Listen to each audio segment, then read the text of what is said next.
Hello everybody, welcome to a very special stream. Chris Vac, aka Nirvana Tool, back at it again, and we are here to talk about Ancients. So, some of you may, who follow my channel for a while, may remember these kind of streams. I used to do some analysis of formats right before an event would come up. This was like when I first started streaming Warlord back in 2021, I think it was. Yeah, maybe 2020, I don't remember. But this analysis was specifically June of 2021. I did an overview of Ancients, and what I did was I went through each faction. I said, here are the top 5 warlords, here are the bottom 5 warlords. And then I also said, here are some important characters. And then for classes, like, here are the important actions and items and that. Just to kind of give everybody an idea of what I felt at the time Ancients was all about, just to give people a little bit to work on, because some people were coming back to our online events and they were like, oh, okay, Ancients is still kind of new to me.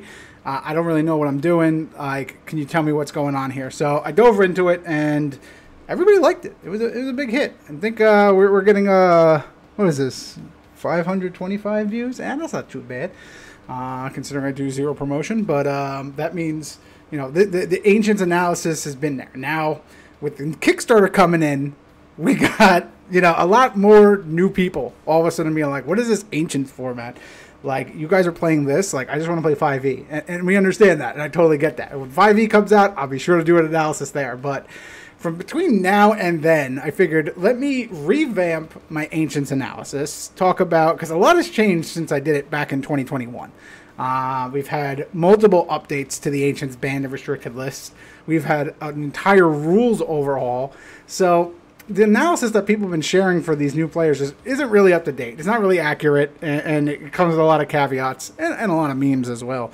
Let's not forget the memes. We are here for the memes as always, folks.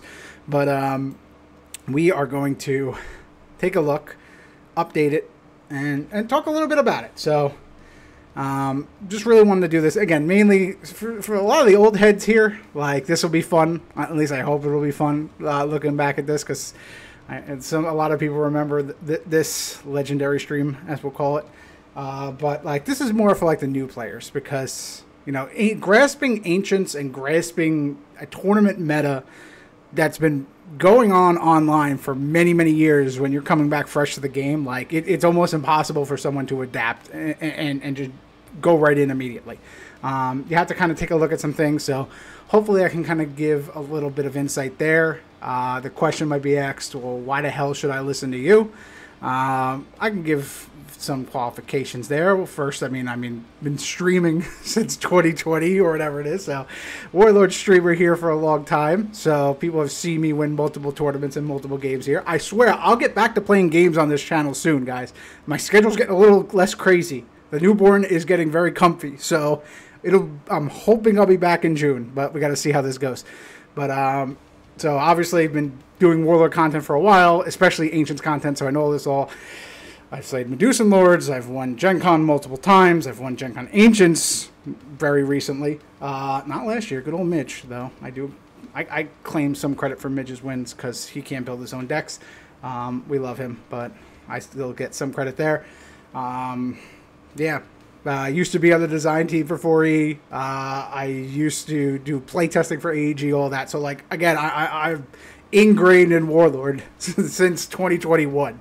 So, like, I'm very familiar with this, and I'm very familiar with Ancients. So hopefully I can help you guys out. So with that, what I'm going to do is the analysis will start with, this is what I had in 2021. We're going to talk a little bit about it, and then I'll show you an update. It's literally a PowerPoint presentation. I am not even lying. It's just the easiest way to do this. Basically, the fastest way I can get this out, once I found out I was able to stream, it was like, let me see if I got my old files. And like, oh, sweet, here's the PowerPoint. Let me just, like, copy and paste some slides, change some layouts, add in some little effects, and then we're good to go. So it's going to be rather crude, rather fun, and hopefully entertaining for you all. So with that, let's get some high production value here. Look at that transition. I love it. I'm a little smaller, but it's okay. You need to pay attention to those things down there. So this is what I had in 2021. This is originally what I had ranked for Deverenians. So you can see for the top, I said Sir Rollin, at the time, Sir Rollin was super, super hot, for sure. I had won a tournament with him. People were like, okay. A lot of people were still trying to figure out devs and ancients back then. They were like, yeah, I don't, devs haven't won a tournament. I was like the first to win an online event with Rollin. So everyone was kind of like, oh yeah, he's clearly the best. And, we'll see if he's still on there. Adonis the Cozener for some MLG bomb deck. He is probably the best wizard they have. Azarin the Foul as well. I had him on there. He's just, necromancers in general are good, and you'll see that throughout the analysis. I had Sakar on there, which was a very fun war. There's a lot of crazy options you have for him. And then Joden Drac, who is, I'd say he's kind of like the people's champs of the Deverenians. When a bunch of dev players go to build a deck for Ancients, they're like, oh, I can just do Joden Drac Pit Fight and play a bunch of high-level items. And that's usually what they end up doing. So that was what I have for the top. For the bottom, I had Father Jordan, Lord Gahid Relian, which I know annoyed some loyalists there. Baron Bastion, Ged Jaroslav, and Modred of Carcius, I guess, or Caracas, I don't even know. It's Modred, that guy. He wants to walk around and do things for, he's the Aerophant of the Storm, as he says on this card. But those who I felt were, for various reasons, worst. And again, I won't go too much into the reasons of why I said everything. We can, if you really want to get real deep into the content, you can check out my previous analysis on this, which I will link in the description of the video once this is on VOD. But this is where I was back in 2021, and a lot has changed, I would say. So let's see, for the Deverenians, now if we look at today, I feel the new ranks have changed just a little bit. We got some shakeups in the top 5, and we got some shakeups in the bottom 5, specifically 2. So you can see like the little glowing yellow cards. That means they have now come into the top 5. If you see the little red ones, that means they've dropped into the bottom 5. So that's kind of how I've done it. I have ordered these, best left to right. So I have Ginevra of the Moon as the best Deverenian Warlord now. Ginevra was on the bubble when I did it back in 2021. Did not give her enough credit as I should have. But Deverenian Seer Clerics are very, very strong. We've seen Graham have a lot of luck with her in some online events and in-person events. He won an in-person Jersey event with Ginevra as well. Doing the same thing. It's basically cleric control with a lot of heavy HP Deverenians, and then the Queen of Lightning as the win condition to just shoot them from afar. But her ability to just modify a lot of the rolls are just really good. Now, specifically, I need to note, too, for anyone who might not be familiar, the version you see here on the screen is not what she is. She has received an errata. Her react can only change strike rolls. So can't do any kind of kooky craziness where making some DC checks and then doing everything like that. But I still believe Ginevra is probably the most consistent, I would say. So I have her coming into the 1 slot. And then Sir Rollin, I just dropped on the 2. He hasn't been played a lot, but I still think he's really good.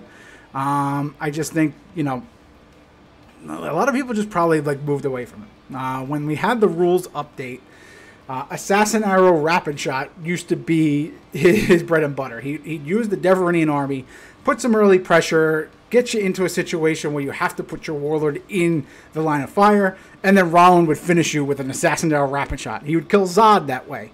Assassin Arrow Rapid Shot with Bracers of Archery, maybe a Farglass or an Unseen Arrow, and I just don't have to roll, and I just did 15 wounds to you, you're dead. So that's kind of fallen off a little bit in the meta, but he's still super strong. Probably don't even need to run those cards. You can probably run a little bit more consistent cards with him. But I still think he's just super consistent and is up there. Adonis the Cozener, I say, is the best Medusan Lord's Gambit deck. So just the auto win there. He's still super strong. Gets a whole bunch of skill. Has so much built-in defense and everything like that. So he's number 3 for me. Joden Drac I have at 4. Again, he's still just... it's Joden. He's super solid still. He still pit fights everybody. Are you considering the confirmed new cards and the possible new cards Gen Con 23-23? No, I am not. This excludes all of 5e because I don't know fully what's going on. I don't think it's fair. Even the starter deck Warlords, I don't want to really add them into here. So that'll just set it up for an Agents analysis in maybe another year or 2. whenever that we get a full grasp of what's going on.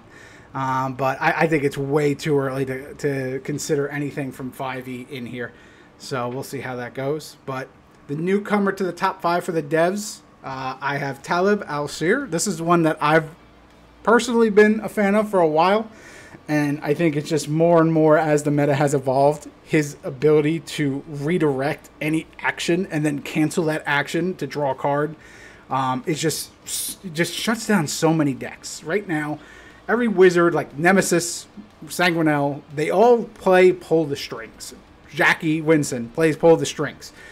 You can't pull the strings anything in Talib's deck. So he clogs you out and just sits you playing a super defensive game. Like your deck can no longer just, shove in the powerful spell that you think you had, because he can just flat out cancel the action and get some ability out of it. Okay, sure, you killed like a level 1 dev. No big deal. He's fine with that. But he's got a lot of control abilities.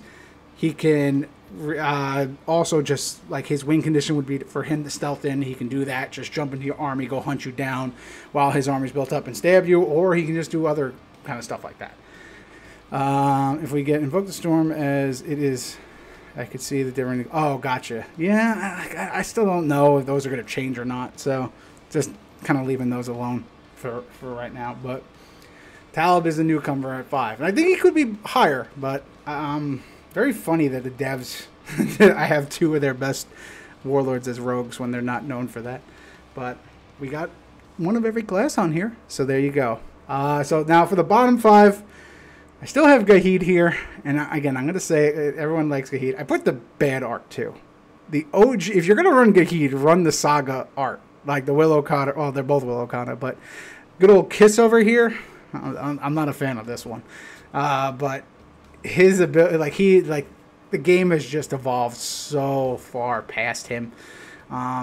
Just rolling 2 dice for initiative is nice, so he does something, but no subclass. There's so many other warlords you would just run over him. For whatever you want to do at a Gahid, you can just do at any other warlord. Like, that's a fighter. Like Jodin, there's no reason to ever run Gahid over Jodin. If you're doing initiative tricks, you probably don't want to fight a warlord anyway. So there's that. I've now dropped down Erebus Stormchild to the bottom 5. I used to be pretty big on him because his ability to just cancel anything, like, I feel like, okay, there could be something here, but he can't cancel reacts. He cancels orders. So many things in here are reacts that target you and can just shut him down. So he is just a liability. His stats are awful. He's got 1 strike. He's got no subclass. He's blind. He can't hit him. He can't hit the broadside of a barn. So he's now dropped down. I've also dropped Sir Ron down here, which I hesitated a little bit. Again, he's an evil paladin. There's a lot of things you can do with evil paladins, but 5 skill, that's not that great. So there's other better Deverenian paladins you can run, and they all have better stats or better abilities. His ability to cast as a level 2 cleric is just really, really, really bad. So Sir Ron is a new intro here. Baron Bastion, I have him going even further down into the list of worst. His ability only works on melee strikes. Like, Ancients is not really predominantly around melee strikes. Just a lot of the top decks, sure, those are there, but most decks usually have a way to win without having to perform a melee strike. It could be a range strike deck. It could be an MLG deck. It could be a Fellblow deck where I don't have to swing at anybody else, or I can just stop reacts, or I don't have to worry about my army being the ones that do the heavy hitting here. So really all he is a blank warlord that has order once per turn, discard a Deverenian to heal the wound. So he's worse than Dallin Stormlost. So that's why I'm not really a fan of him. He wished there's so much more you can do with him. Could have gave him a subclass, could have given him anything. Give him a feat, give him repost, give him something. But he needs some help right now. I think he's in the bottom, but the very bottom is still Modred. Modred is a front rank cleric. And it's hard for me to say that a cleric is worse, because I think cleric is one of the strongest class, especially for Deverenian. But his ability of getting +1 attack and AC for each other astral, which would be planar, Deverenian in your army is just not great. He's a Storm Wraith at least. So, but like that's really all he's got going for him. Good skill. 8 skill ain't bad. But I would, if someone ran Modred, again, your deck could just be your deck could be Gnurva and be the exact same thing of whatever you're gonna do with Modred. Just run Gnurva, and you have a lot more utility out of it. But if you want to do for something cool, some flavor, like I'm sure you can probably build something cool. It's gonna be tough. So, and that's when I say it's the bottom, like it's tougher. Like that's what I'm going for here with this one. So let's see. That would be Deverenians. I don't remember how I did. Oh yeah. So next I did. So these are the Deverenian Warlords. Now let's look at Deverenian characters as well. So I did top 5 devs. This is still from back in 2021. So originally I said these were the 5 Deverenians that you need to know: Halo, Cardinal Celis, Mother D, Cercerain, Cardinal Broman. I was still a lot into like, oh yeah, front rank is still very good. Like Broman is such a great ability. The fact that it lasts 2 turns is still amazing. And he's still a very good card. I just don't think he's in the top 5 anymore. And Cardinal Celis has fallen out of favor too. Having a level 4 Seer that just helps you move things around is still really good, but slots are tight. Like you usually want to put Mother D in there, or you want to put in some 3 HP character. So Celis has kind of fallen out. The 3rd HP is just more important than the innate movement or a backup cleric. So that's kind of, I think those 2 are kind of falling out. So with that, what would I put in their place? Today, I'd say some level 5s have replaced them. So Davinus has certainly replaced it. He defines decks in certain things. He is a absolute win condition in his own. The Deverenian dice manipulation and just ways to ready stun characters with Clarion and things like that make these 2 additions specifically just very crucial to the Deverenian playstyle. Davinus being able to stun from any mileage away, like how, you know, like there's a Warlord that is your whole game plan. Cool, he's now stunned because of Davinus, and I'll keep him stunned every turn. I just have to roll higher than you, and I can roll higher than you because I have more bonuses, and I got Acolyte Doors to make me roll 2 dice. So Davinus completely shuts people down until you get a Blade Dancer up, and then you auto win. So he definitely deserves recognition. Queen of Lightning, again, we made fun of this card when Graham first started using it. I'll still make fun of it, but it is really good because while, you know, a support Deverenian will still be holding the lines, you know, putting a lot of big, huge characters, a lot of cancellation up in the front, Queen of Lightning is your win condition. You can just shoot anyone from afar. Again, with the dice manipulation, these +7s and giving bonus to AC usually don't matter. She'll be able to snipe a Warlord over a course of 2 or 3 turns, and you usually have that much time. So she's super good. Again, only 1 HP, so there are ways to kill her and shut her down. But then there's also ways for devs to recur. Prioress Sophique, Rodrigo mentioning, yep, she's also another solid one. I do think she's not crucial to a deck's game plan as these 2 would be, but Prioress Sophique is an absolute monster as well. Gen Morak is another one I would say is on the bubble here. Morak could just absolutely win you certain matchups. If you're playing against like a Fellblow or a MLG deck, like, and you play Gen Morak, you just have to last to the end of that turn. Then every turn, Gen Morak just calls, you know, that spell, and that's the end of it. Like, there ain't no way to stop it. GG's, have fun. So these are where I see the devs are, but still, Halo Secrets still super key. There is a Guardian specific errata to Halo Secrets, which gets people sometimes, and people are like, wait, what do you mean it's not a real errata? It's just, I want to clarify this. We just, in the Guardians, made sure that based off of how the rules work, you're not doing stupid things with Halo. So basically, the way that Halo Secrets is written, it operates in ways that was clearly not intended. In a dev-on-dev matchup, you can use the Halo Secrets to cancel a Warlord equipping, the opposing Warlord equipping an item, or performing a maneuver. So, like, if they tried to spend from 3 to 2, you can be like, oh, a Halo Secrets that you're spent in rank 3. Which is just like, that's clearly not what this card was intended to do. But you know, with the updated rules, that's just how it worked. And it always worked like this for a while, and even then, everybody just kind of were like, okay, nobody's going to play it like that because it's silly, it's stupid. Like, I remember playing a game with Vic online.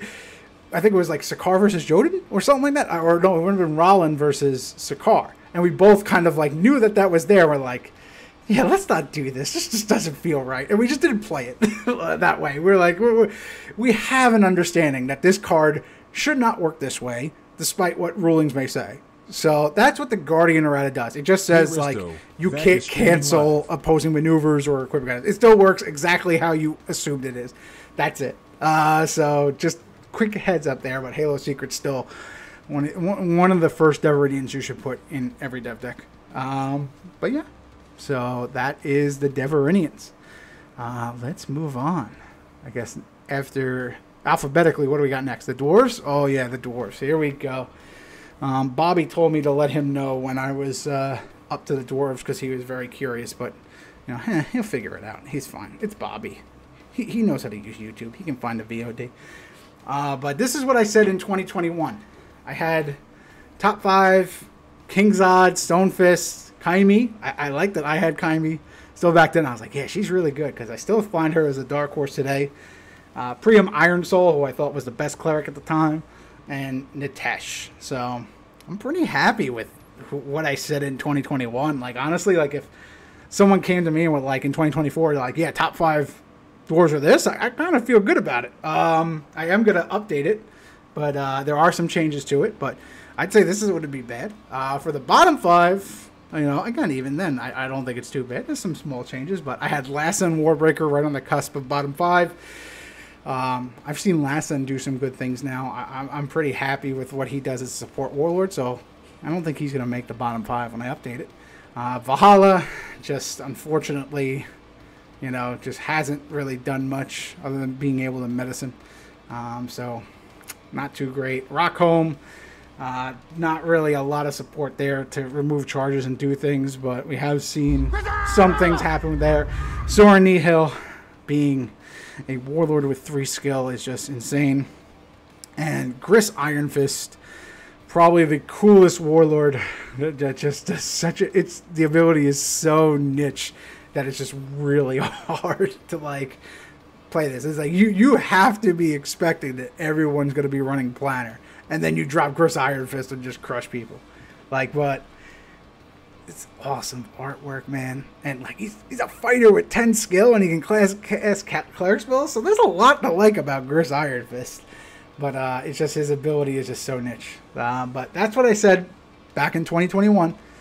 So now if we turn the page, come into 2024, what has changed?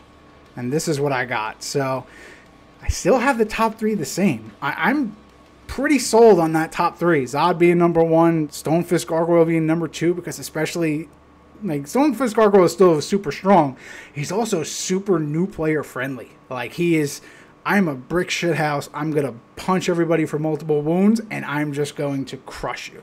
Like he is super consistent, super strong. So number 2 slot, I feel, is really good. You just have to get Nil Rems for him. That's the only problem, because Nil Rems are a very expensive uncommon. And Kaimi, I still think, is just the best rogue. I really do. But we do have a new rogue coming in here. Good old Trespass. We've been seeing a lot. And, you know, I've always been a fan of Trespass. I'd say Trespass was on the cusp last time I did this, but now seeing the strategy of stealthing into the opposing armies is becoming more and more prevalent, becoming more and more successful. I think it's time that we recognize Trespass. A warlord with built-in stealth and the ability to jump into the armies really fast, supported by a dwarven army. It's nothing to scoff at. He's probably the best stealth-in warlord there is, I would say. I mean, maybe Talib's better, but Trespass got a lot going for him, for sure. And he's an assassin, so gotta love that. And then replacing Priam in my top 5, I put Naro Yaw. I really only wanted to put room for 1 cleric in here. And I think the Naro Yaw deck that has come went with Nephilim being removed from the restricted list makes Naro Yaw a more consistent deck. So this deck that I'm talking about specifically for Naro Yaw, its whole purpose is to drop Supremus. And I've seen a lot of new people be like, how do you drop Supremacist? It's like, well, there's a lot of ways to cheat them in. And Gnarl Yaw can do that by getting out Nephilim Gargoyle, which is a level 6 character, letting you search for a specific item called Hiran's Epic, which lets you basically, like, level up one of your characters. So, like, you can get this level 10 item, put it on that level 5 dwarf, turn that Nephilim into a level 7, or turn a level 7 into a Dragon Lord, and then drop Supremacy. Like, you can do things like that. It's super consistent. Good old Forge Cake has done it here, but I just think that Gnarl Yaw deck has replaced Priam. And just the ability to go and search for the gargoyle you need makes him a lot better. So, and come on, it's Gnarl Yaw, it's OG. So, let me favor OG. So, I give him the edge to Priam now. Priam's still up there. Don't worry, Priam's still a good deck. But I would say I'm pretty happy with this top 5. And I was pretty happy with the other one, too. You know, I'm okay. Like, Nitesh is definitely on the border. Hold on, I wrote some notes. Let me see. Where did I put this stuff? I had, like, Nitesh.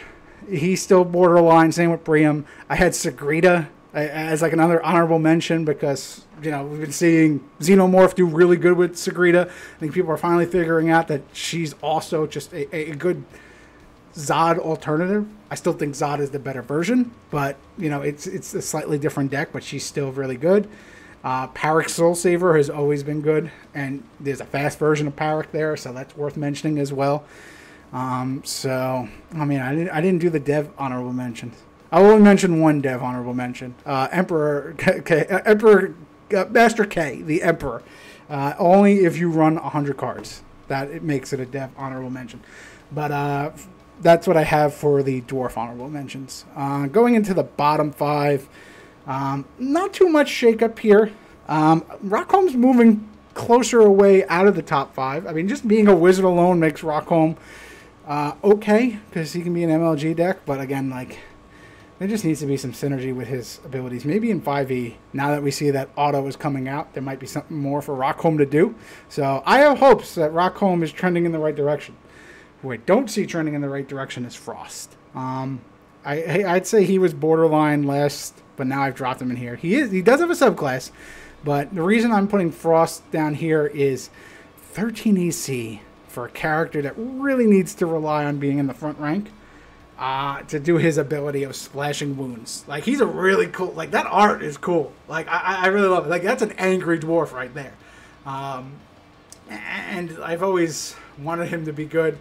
His strikes are really good, but, like, it's just hard. It's really hard to survive as Frost right now. And everything says go to the front rank. So maybe you could do things like pit fight and then, you know, unprepared for battle and then splash wounds, like, right away. Maybe there's some cool stuff like that with him, but until then, until I see it, I have him in the bottom. Soren and Gris are still at the bottom as well. It's a big bloody stupid hat with a big bloody stupid curse on it. Oh man, I'm finally gaining hats. Look at this guy. Which hat we going with? Oh man, this hat's seen better days. This thing's like bent up, so I'm gonna wear my little bent up Burger King crown. But yeah, so I'd say that this is where the Dwarves are at now. Let's take a look at the top 5 that I had in 2021 in terms of characters. Supply, Nilrem, Lord of the World, Denali Sagebound, and Drea Nexus. These are all level 3 characters, which is kind of funny when you think Dwarves are very high level. I did mention Nephilim Gargoyle, that's worth mentioning as well. So not in this top 5 here, but like this is what I have right now. I wouldn't have mentioned Nephilim back then because 2021 was still banned. Strength is a good one as well, Rodrigo. Like, you know, just a 3 HP character that counts as an additional character right away, so it just immediately stuns itself to the front if you play it first action. Really good with innate healing. So strength sees play in non-dwarf decks, which is always really cool. So he's worth mentioning. But when it comes to the top 5, I think this is still the best. I think all these are super good. Like Supply, even as a one of right now, you can only run one of them per the Ancients rules. Still, like, if you're doing anything with items, it's worth putting a Supply in just to kind of recur everything. It's very crucial to Zod. It's very crucial to Kaimi. It's really crucial to any Cleric ones. They'll have Nothrog as well. Thank you, Graham, for the sub. We'll see about that. We'll see about that. Stockpile is a good one as well. Forge Cake there. But Door to the World, yes, I do think Door to the World is greater than Nephilim. I think Door to the World goes in every single dwarf deck. You need to have at least one copy in every deck. It is that good. I have always been a huge fan of this. If anything, it's just, if that's your only character for the turn, it usually holds your rank. I am very big on Door. I will never build a dwarf deck without it. Denali Sagebound still just makes Zod stupid. Because Denali can, with Zod, you play Denali, you search for Cardinal's Blessing, and then her abilities are +5s to everything, except for HP. Don't worry about that. And then Drea Nexus, it does require a little bit of math here in terms of making sure you hit by 5 and a little bit of luck of the roll, but like all your characters do extra wounds with strikes. Like there's no dwarf deck that doesn't want that. Like there's very few. Maybe Naro Yaw doesn't want that, but it could see play in just about everything. This is just a great character, great design. I love that card. But I'm sticking with my top 5 from back in 2021. Sure, there's other ones to note, but I'm confident with this one here. So that's what I would say for the dwarves. Moving on, what do we got after the dwarves? Oh man, is it Elves time? I think it's Elves time, right? That's up next. I put them alphabetically with the chosen at the last, so.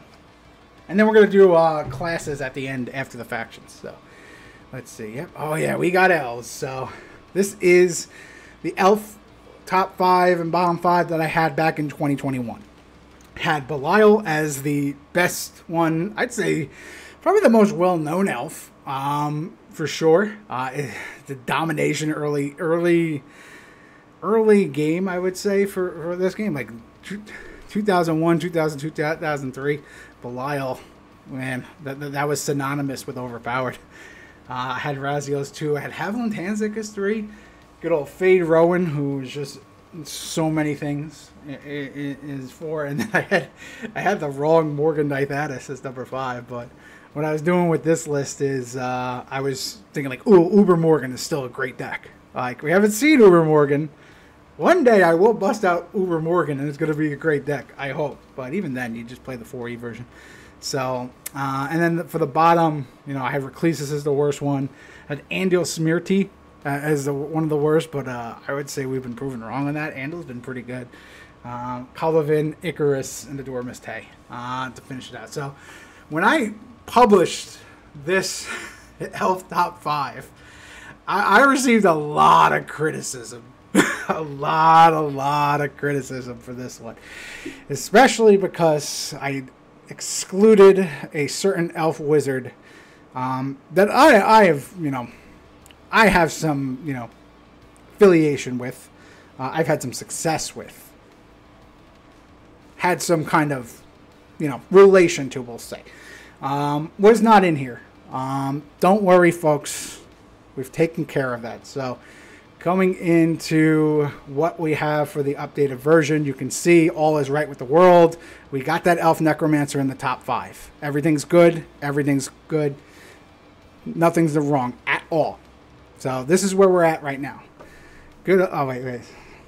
Did I put the wrong? Did I put the wrong Elf Necromancer in the top again? Hey, I keep drinking. Drinking's fun. I put the wrong Elf Necromancer in here. I did, didn't I? Okay, fine. There it is. There it is, folks. Look at the high production quality of PowerPoint right here. I had to shout out the Queen at least a little bit, guys. Come on. I will say Teferoth is still a very good warlord. So let's put Teferoth as an honorable mention. But yes, the best elf warlord is Sanguinel. It should have been Sanguinel back in the day. I did not put it in the top 5. Like, I felt like back then, not having the gravity flux, I thought was the identity of Sanguinel. And I thought, okay, cool. It'll just be fine in Ancients, so maybe don't even include it. So I didn't, but very wrong. Sanguinel is still one of the most consistent and best. Just drawing that 6 card is very good, folks. Having built-in Scribe is very good. A 4th HP, but mostly it's just, again, Necromancers are really strong in this game. It's absolutely a Necromancer. But there's also another Elf Necromancer who I've now moved in here, and that's good old Korio's Bodak. Multiple builds are very good with Korios. You can do Fell Blow using Battle Ring, Warple Blade, and just 20, boom, you're done. Or what I played for Gen Con last year, just a Korios Recursion deck. Runs good stuff, but it wins with like Avatar Spirit and Cordios, the level 4 Necromancer that auto wounds from 3 ranks away. I thought that deck was really good. I played it for Online Worlds, not for Gen Con. I was going to play it for Gen Con and I didn't. That's what it was. I played it for Online Worlds. I missed the cut because I rolled a 1 against a Hail Mary MLG, which sucked. Against Iceman. But either way, there's also Celtic has done very well with Korios. Won the first March Madness tournament with just a Korios good stuff deck, just recurring a lot of these characters that just do extra wounds and Necromancer stuff, just using the ability of a critical success to just add that offense to push you through while your ranks just don't break at all. So Korios is still very good Warlord. There you go. And he's Planner. How about that? What else we got here? I see people yelling at stuff. So Avarisk sucks. Yes, it does suck. That's just West winning. That's what happens with Avarisk Glyn. And Avarisk is only good when the daily is around. So that's it. Fade. I don't think Fade sucks. Fade can play Wheel of Death and Mass Blessing, so it cannot be that bad. But I don't think it's top 5 anymore. I think a lot of people have kind of moved away from Fade. But Fade can still be good. Fade couldn't be the Fellblow deck. But I think Korios is a more consistent version of it. So Fade's absolutely an honorable mention. Etra's cool. I don't think Etra's top. No way. Like, not since the Epic Edition change in rules. Who else did I have honorable mentions? Still want to Morgan, for sure. Other honorable mentions I have for Elves are Cathal Rowan, in case you want to do some kind of snipe. Cathal's always been good, and just we haven't seen much of Cathal anymore. But Cathal's still really good, just in terms of an elf archer. Let's bring back Cathal. Let's do that. And Cerulean Calyx, obviously errated for good reason, but still a very good deck. It's a Cleric Wizard Seer with a draw ability and some other kind of crazy kooky stuff. So Cerulean's on there. But I guess I should finish talking about the top 5 since I'm talking about honorable mentions. How about Lord Winter? Good old Lord Winter. Yeah, Chainsaw Winter. He never wins. He has won before. Chainsaw Winter. I have it here as the 5th. It's a very good deck. It is a puzzle. You have to play a certain way around it. You have to have certain things in your deck to deal with it. If your deck is built in a way that doesn't answer what Nuke Winter's ability is, then you're kind of screwed. But when that chainsaw gets going, like Winter's hard to stop. So definitely, I'd say earns the 5th slot. I think Exhaustion doesn't even kill it. Exhaustion will slow it down. That buys you 1 less attack out of the 16 attacks it's going to do this turn. So like Winter can still just go off with a bunch of invulnerability potions and a whole lot of fun stuff. Belial's still in the top 5.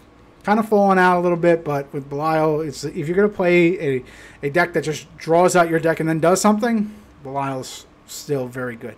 You saw me play some really bad Blood Beneath Your Wings Spring Up deck out of Belial. I don't know how I made the playing round with that deck, but it somehow worked. Because once you saw what I was doing, it was easy to disrupt. But you can do Serene Karatchuk with him and some Nothrog Ambassadors. It's still very good. But Belial will always be playable at worst. So have that there. For the bottom 5, just shifted some of the bottom around. Reclesis, we had a tournament win with Reclesis, so moving him up from the last slot, and I'm putting Icarus as the very last one. 3 classes at level 3, it's just really hard to do anything with Icarus, and the ability of readying an item. There's not a lot of good items to use with Icarus, so I do think he is, though iconic, the worst elf. And then right below that is Ophinicus. Doesn't fit into what the Elven character base does. It's different, which is good from a design and giving you that, but It's a front rank fighter with medicine, so you think that'd be good, and it turns that medicine into offense, but the front rank is not a safe place in Ancients, folks. It's really not. So I just think that by design flaw, or just just where the meta's at, it's really hard to win with Ophinicus, or Ophinuches, as Forge Cake was used to call it. But I'd say this is where we're at. Watch FU or watch Fu. Thanks for the follow, bud. But yeah, like exactly. So like Dexlin, Vivian don't really do anything with Ophinicus. I mean, Vivian can equip a Hawk Hatchet, and so can Ophinicus, but Ophinicus probably doesn't want Hawk Hatchet. It's going to the front. But yeah, that's what we got cooking for the Elves here. So y'all can relax. Sanguinel is back at the top. I'm not fucking eating Long John Silver. I'm like, okay, we'll just keep grabbing. Top 5 Elves. Let's see. This is what I had back in 2021. Dedalia, Lost Bride, K-Pix, Kargaz, Vivian.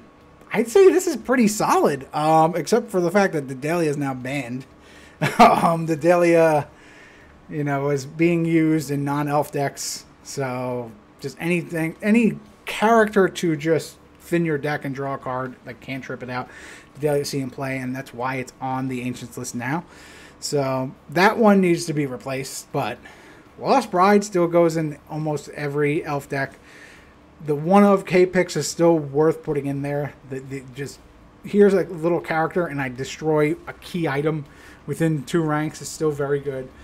Kargaz is probably, I'd say, the most crucial elf now in terms of just starting Javins and using him to just secure your ranks. If you're doing nothing else but recurring your starting undead character, he's worth it. And that's right, he brings a character back when he enters and when he leaves. Gotta remember that. Yeah, needs to be much more. Exactly, reprint Kargaz. Why it's not in that box of greed, I don't know. And Vivian is just all in all good character. There's more elves you can put in here, like Morena could be in here. Dexglin, we've already mentioned. I think Dex is close to the top 5, but maybe not as crucial as some of these others, I would say. But I did replace the Dahlia with someone. The other 4 stayed. And what I replaced the Dahlia with, I don't think anyone's going to argue with. Though it is both a elf and a merc. The Biting West Wind. I would put the Biting West Wind in the top 5 for both. This card may be banned at some point. I could see that, an argument for it. But the Biting West Wind, being able to start in rank 2 as a double pair, and whenever anyone spends or spends or stuns due to a card effect or falling forward, here's a free +6, so it's absolute tempo. You now have a character that can spend for the exhaustion and then react and get 2 shots. It's planner, so it means you have to roll odd to hit it, and people tend to do that. It combos with stab to auto double wound on a character in the front rank just by spending up, because it doesn't have to spend to do its range strike. So there's a lot going on with the Biting West Wind. It's very good. It's very stupid. I'd say that, I can't speak for the Guardians, but I would say if there were to be an update to the Ancients list, Biting West Wind is at least on the watch list, because a lot of people are having a lot of success with this card, and it might need to be curved a little bit. So got to see what you can do there. I don't know what it would be, but this is just me talking. I don't speak in an official format, but definitely putting in a number 1 slot, I would say, at this point. So that's Elves. Who comes after Elves? Freaks? Yeah. You saw nothing. You saw nothing. Get out of here. So this is what I had in 2021. I had Adarmi, Beastmaster, Captain Ducat, Sir Lucian, and Uriel. All right, I feel strongly about the top 2 for sure. Like, I think those are good. The other 3, maybe not. Like, those are fine decks. Those are, like, Captain Ducat is a great new player deck. Give them Ducat and let them shoot some things. They can absolutely just roll dice and do good stuff. Uriel is one of those, like, oh my god, this guy's scary. I'm going to get hammer tossed and die. And Sir Lucian can just get really, really, really big, really, really, really, really fast. So I think that's what I was thinking back then. For the bottom 5, had Kara and Rabnazan in the bottom. Atu Amani. Atu Amani's always been like a meme. Tarek Justicebringer. He's notably a bad warlord. And then Seraph El Havoc, which is just Arn. That's Arn Rutter. Good old Phoenix Interactive. I had him down there just because, again, he was front rank. So, doesn't really want to... Like, you really don't want to be in the front rank in Ancients. So, that's why I had him there. But, let's see. Since I've already kind of flashed it on the screen, let's go and see where we're at now. So, this is what I have for the new update. I would say Adarmi is still tops, for sure. Adarmi, if there is a new player deck, give them Adarmi. Adarmi is super consistent. It's turning level 1 characters sideways, rolling dice, crushing the opponent. And with Adarmi, you can go a few different ways. You can either suit up Adarmi with items and then go to the front and just kind of mop up and use her as a closer. You can use her completely as support to play Winter Warfare and things like that. But she is by far the best and most consistent. I have Jackie Winson coming in. I'd put her in the 2 slot. Let's see a lot of success with Jackie in multiple formats. I'm basing this obviously on Ancients, so I would say like Karora's deck, using Jackie as a support with like Gerard Huntsman and Peyton Latham to just snipe you, and then using her ability to get +9 and just winning a game outright. And then just having that as your win condition, backed up by other great Freak Kingdoms characters, backed up by Pull the Strings, Spirit Singing, anything like you want like that, counter song, or counter spell for meta and things like that. Like, I just think Jackie is a very good support warlord. Same thing, like Beastmaster's still really good there. Sir Bobby should have been in the top back then too. This is also just a very good new player deck. You basically, it doesn't matter who you start in rank 1 as long as they can survive for a while. Start 2 Bakbao in rank 2 and Sir Robert. And then just play all level 5 characters. So play a level 5 character, Bakbao them to the front, make them do something big. You can even play big items if you want, like level 9 items. Just put King's Ladies on all of them. And Robert just sits there and like plays loyalties reward to draw cards and things like that. It's a very straightforward cavalry deck, and it's very good. And then Laird John Hawthorne, I have him coming in here. I wanted to put one of the snipers in here. Trevor was also a little on the borderline, I'd say, but I wanted to put Hawthorne in here just because there's a lot of tempo that can go with Hawthorne. And Hawthorne is one of those decks where if you roll really good, you probably just don't lose. Like, and it's, you could say that about a lot of decks, but not to the degree that you can with Hawthorne. Start double Scarlet. First action, tap forward. Here are 3 shots right away. You've already, without playing a single card from your hand. Now, if you have like ranging shots, you have other things, you have thimble rigs, you have other ways of moving. Like, there's a lot more you can do in order to get a lot of other things going with that. So that's why it can, with the amount of offense it can output in such a short time, Hawthorne deserves to be here. So going to the bottom, I've switched up some things. Look, Tarek's almost out of here, but he's still here. The new addition is Ardent Tide. I didn't have him on there. I think he was a borderline last time, but like the best magic save that you'd want to play as a wizard is Medusan Lord's Gambit. And his ability does not interact with Medusan Lord's Gambit because you cannot react to or during one of those MLGs. So what other good magic saves are there? Mental Assault and like Zin's Attention. I don't even know if that is a magic save. So like, I know good old Chase Kamikaze, our resident freak loyalist, has been working on an Ardent Tide deck. Tsunami, there you go. Like, it's just like, like, I haven't seen it because this is a deck that wants you to hold ranks. Freaks are not good at holding ranks. They are good at offense right now, I would say. Crumbling their ranks is easier than most. So I just don't think the Freaks can hold as enough to really get you to keep Arden consistent. So I have him in the bottom 5. Ravenazan still at the bottom. I mean, he's a rogue cleric, which is good, but there's like Ravenous the Elder is just a better version, so just play that. But then Kara Wadrith I have as the worst. Again, Kara, I have a soft spot. I've won an event with Kara Wadrith back in the days of Campaign Edition, just using Hawk Hatchets and like level 3, like Jack Casey's Court and Lies. Like, I had a really good deck with that, but like her ability of discarding a card to move one of your freaks forward or back, like you just lose so much hand economy just to get a movement out of it. It's so highly costed. I just, there's even better rangers that you can play as well. Like Khan Malik just does a lot more, giving a lot of your characters stealth. You'd want to just run her, whatever you want to do there. Captain Alara, same way. And at least Captain Alara is a lycanthrope, so you can do some other cool stuff there. And it has a built-in range strike. So, Kara, for redundancy purposes, you are at the bottom. And I also put that random portal one. Not the good Anthony Grabsky one, which is awesome artwork.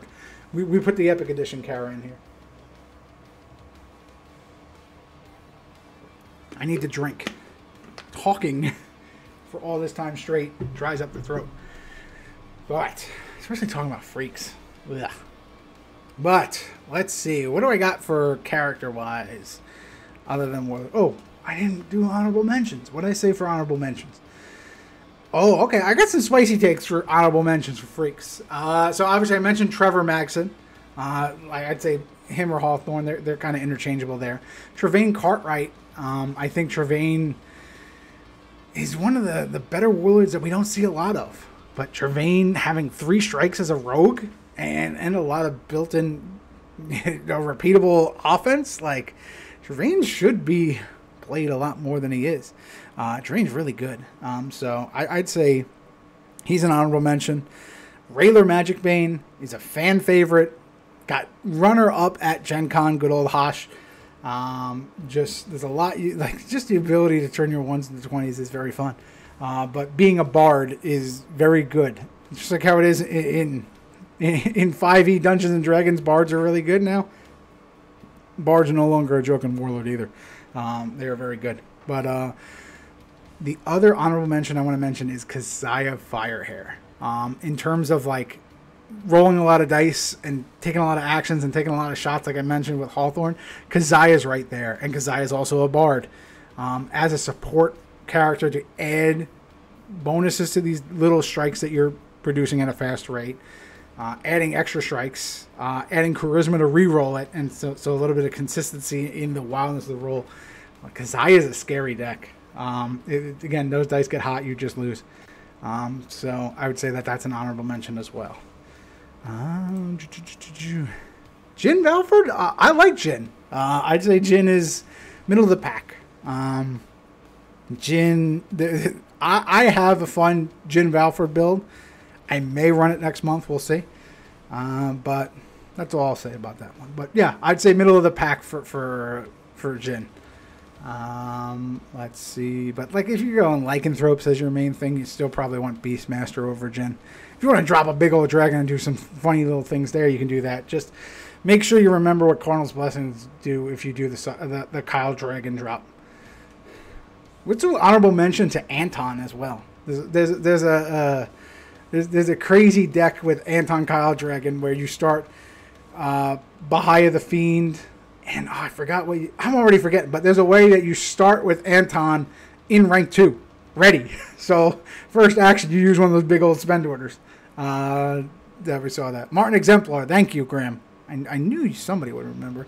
So Martin Exemplar and Bahia the Fiend in your starting army. So Exemplar starts in the discard pile. Bahia the Fiend makes it so you have one less level 2 in your starting army. So you literally have no starting level 2 character, but you have your Warlord in 3. So according to the rules, you fall forward, and then the ready phase happens. So Anton would start in rank 2. It's very fun. It's definitely fun because it's Anton. For top 5 Freak Kingdoms back in 2021, this is what I had. Brother D, Regent, Bakbao Umbala, Sir Tommy of Selenar, and Barrett Yeskar. I am pretty confident on those top 4 right there. Barrett, yes, Scar, not as much. I think Barrett, I was looking for, like, all right, here's a solid 3 HP level 4 that you're probably going to put in most decks, but I really wouldn't really put him in anything other than Beastmaster at this point. He was, Barrett's time to shine was really in 4E, so that's probably what I was thinking around then. But, I mean, Barrett's still a good character. It's 3 strikes, 3 HP, roar, I go. I'm a fighter and a rogue and a lycanthrope, and I got pretty good skill. So Barrett's still very scary, but definitely not a top 5. Brother D still very much defines Freak starting armies. It's the only reason why the Freaks have a good starting army. Just being able to give that boost is really, really, really good. And there's a lot of fighters you can pair it with. Spencer Latham being very popular. I would suggest starting with Ryan Mornington now, because Ryan Mornington counters a lot of other factions starting armies. And then you can do Jais and Fret if you want to make sure you have some consistency in movement.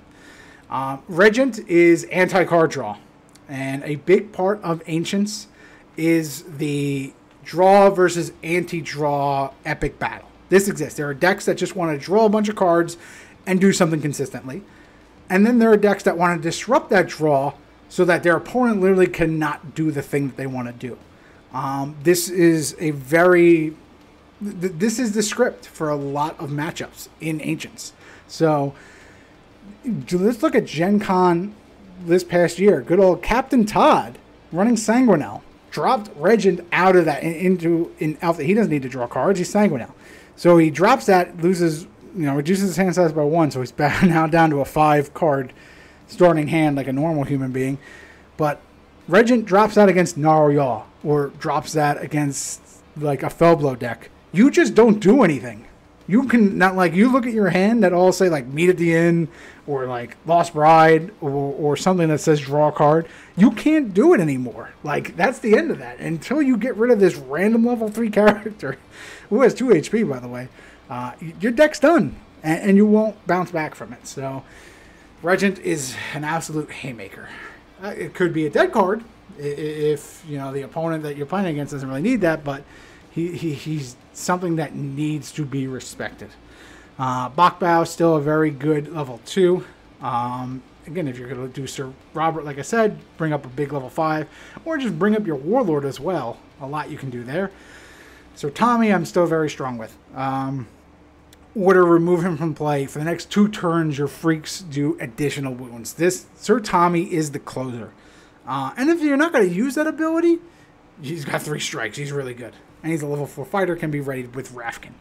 So we just got to replace Barrett. And Graham has kind of called that one on what I would have put here. So the new top 5 has Peyton Latham in there. Putting Jackie into the top 5, got to put Peyton in here. The fact that the strike already goes an additional rank, and then you can use marksmanship to go even further, just gives this... He's a threat the second he hits the board. And he can just snipe you. That's it.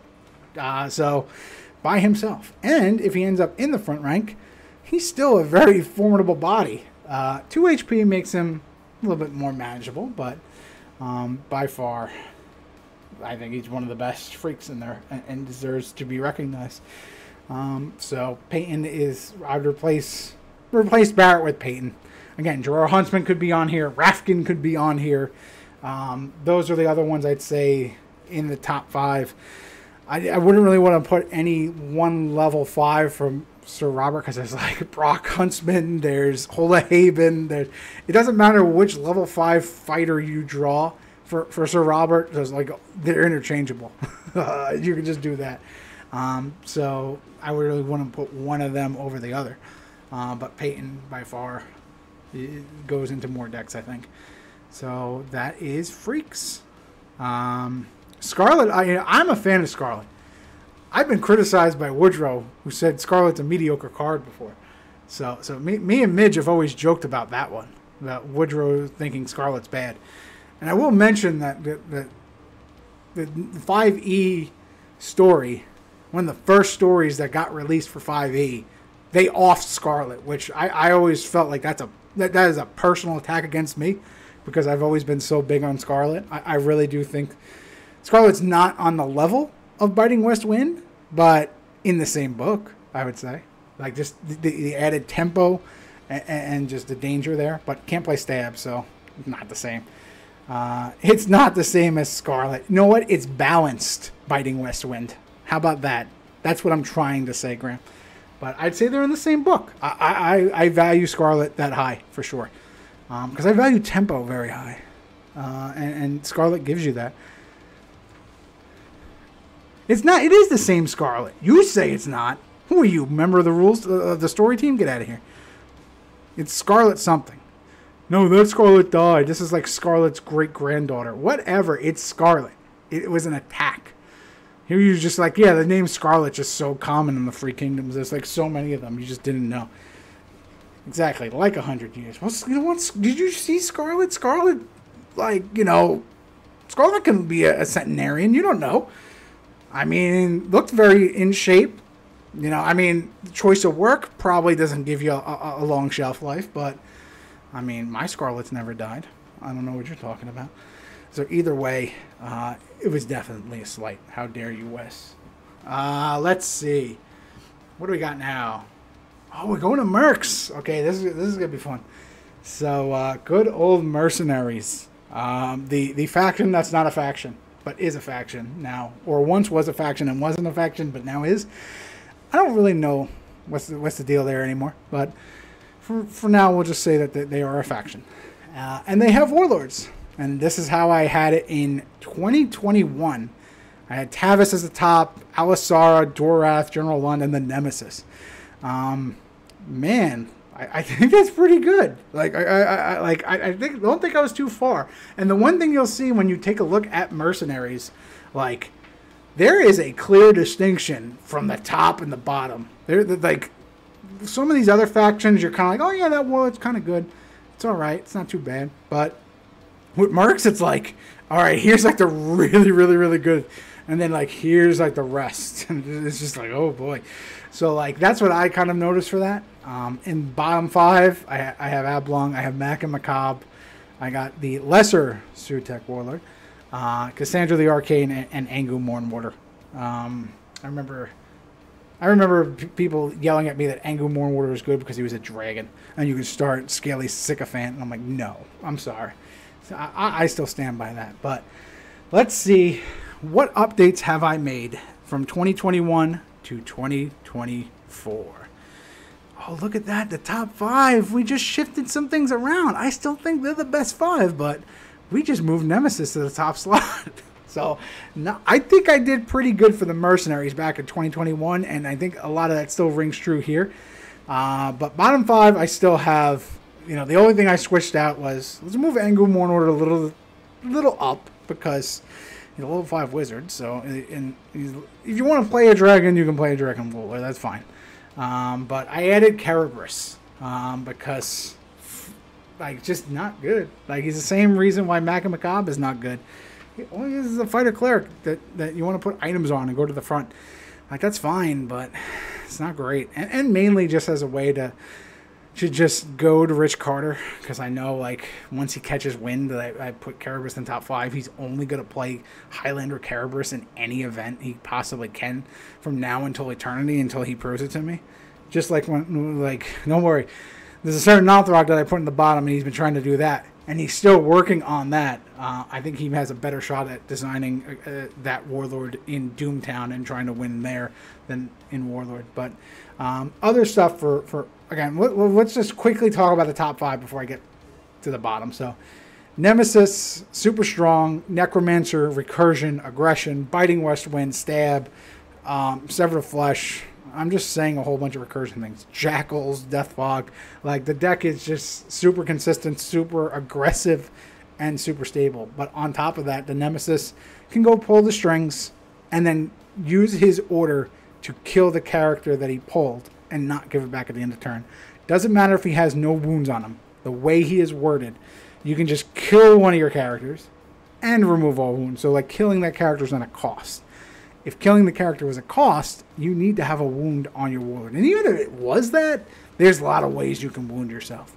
But the Nemesis is probably the best. Then Tavis, also super consistent. Those are like 1 and 1A. They're in the same vein. Alisara, using, you know, just... I swear there is a toolbox Alisara out there where you find out what meta character you want to just win your matchup. You go search it. You need Regent, go search for Regent, and you just win. But Alisara is very good at just Dragon Wrenching and dropping Supremus. It's a very good deck. Dorath, good old bounce. Bounce, it changes the game as we know it. But it works in the same way as the Nemesis, but with Cleric support as well. So Dorath is kind of like a hybrid of Nemesis and Jape's styles, but the bounce ability can be offense or defensive. Nobody can pull the strings of your own characters because you'll just bounce them, which is very good. And then General Lund, I don't think he's very good in this meta, but he's probably the 5th best Merc. You can do some fun stuff with Lennox and Gallows Fiend with him and get a whole bunch of range strikes right away. And that's what I would recommend. You can do a generic, cavalry with him, but I just don't think it's as consistent. And then for the bottom, let's talk more about the bottom. Ablong. Ablong is a fan favorite. Ablong is a trap. Everyone just sees he's every class. That's so cool. Oh, and I can build him however I want because he's kind of like a choose-your-own-adventure with stats. The average Ancients game will probably go max 3 turns. By then, you're dead in Ancients. So trying to build him up, like there's an Uber version of him that could do something, and against the right matchup, if you're slow enough, will be good. But like, it's really hard to be consistent. So I think he's a trap for new players. Everyone thinks he's cool. Then they build it, and they're like, he's not even fun. So that's why I'm not a fan of Ablong the Maker. Anger is still there. Cassandra the Arcane. I really love the artwork. I love this Lynn Hunter piece. I just wish it was on a better body. Like, I feel the React is way too heavily costed. If you're going to go Cleric Wizard, you'd rather just go Dorath. It has a better ability. Same skill. 1 less AC, and you're not going to do 2 strikes. You're not going to do strikes at the front. But I think there's no reason that you'd play Cassandra over Dorath. And then Mac and Macabre. Mac and Macabre will always have a special place in people's hearts for being a meme warlord. We've run Mac and Macabre on this stream before in Highlander. But, yeah, it's just tough being Mac and Macabre.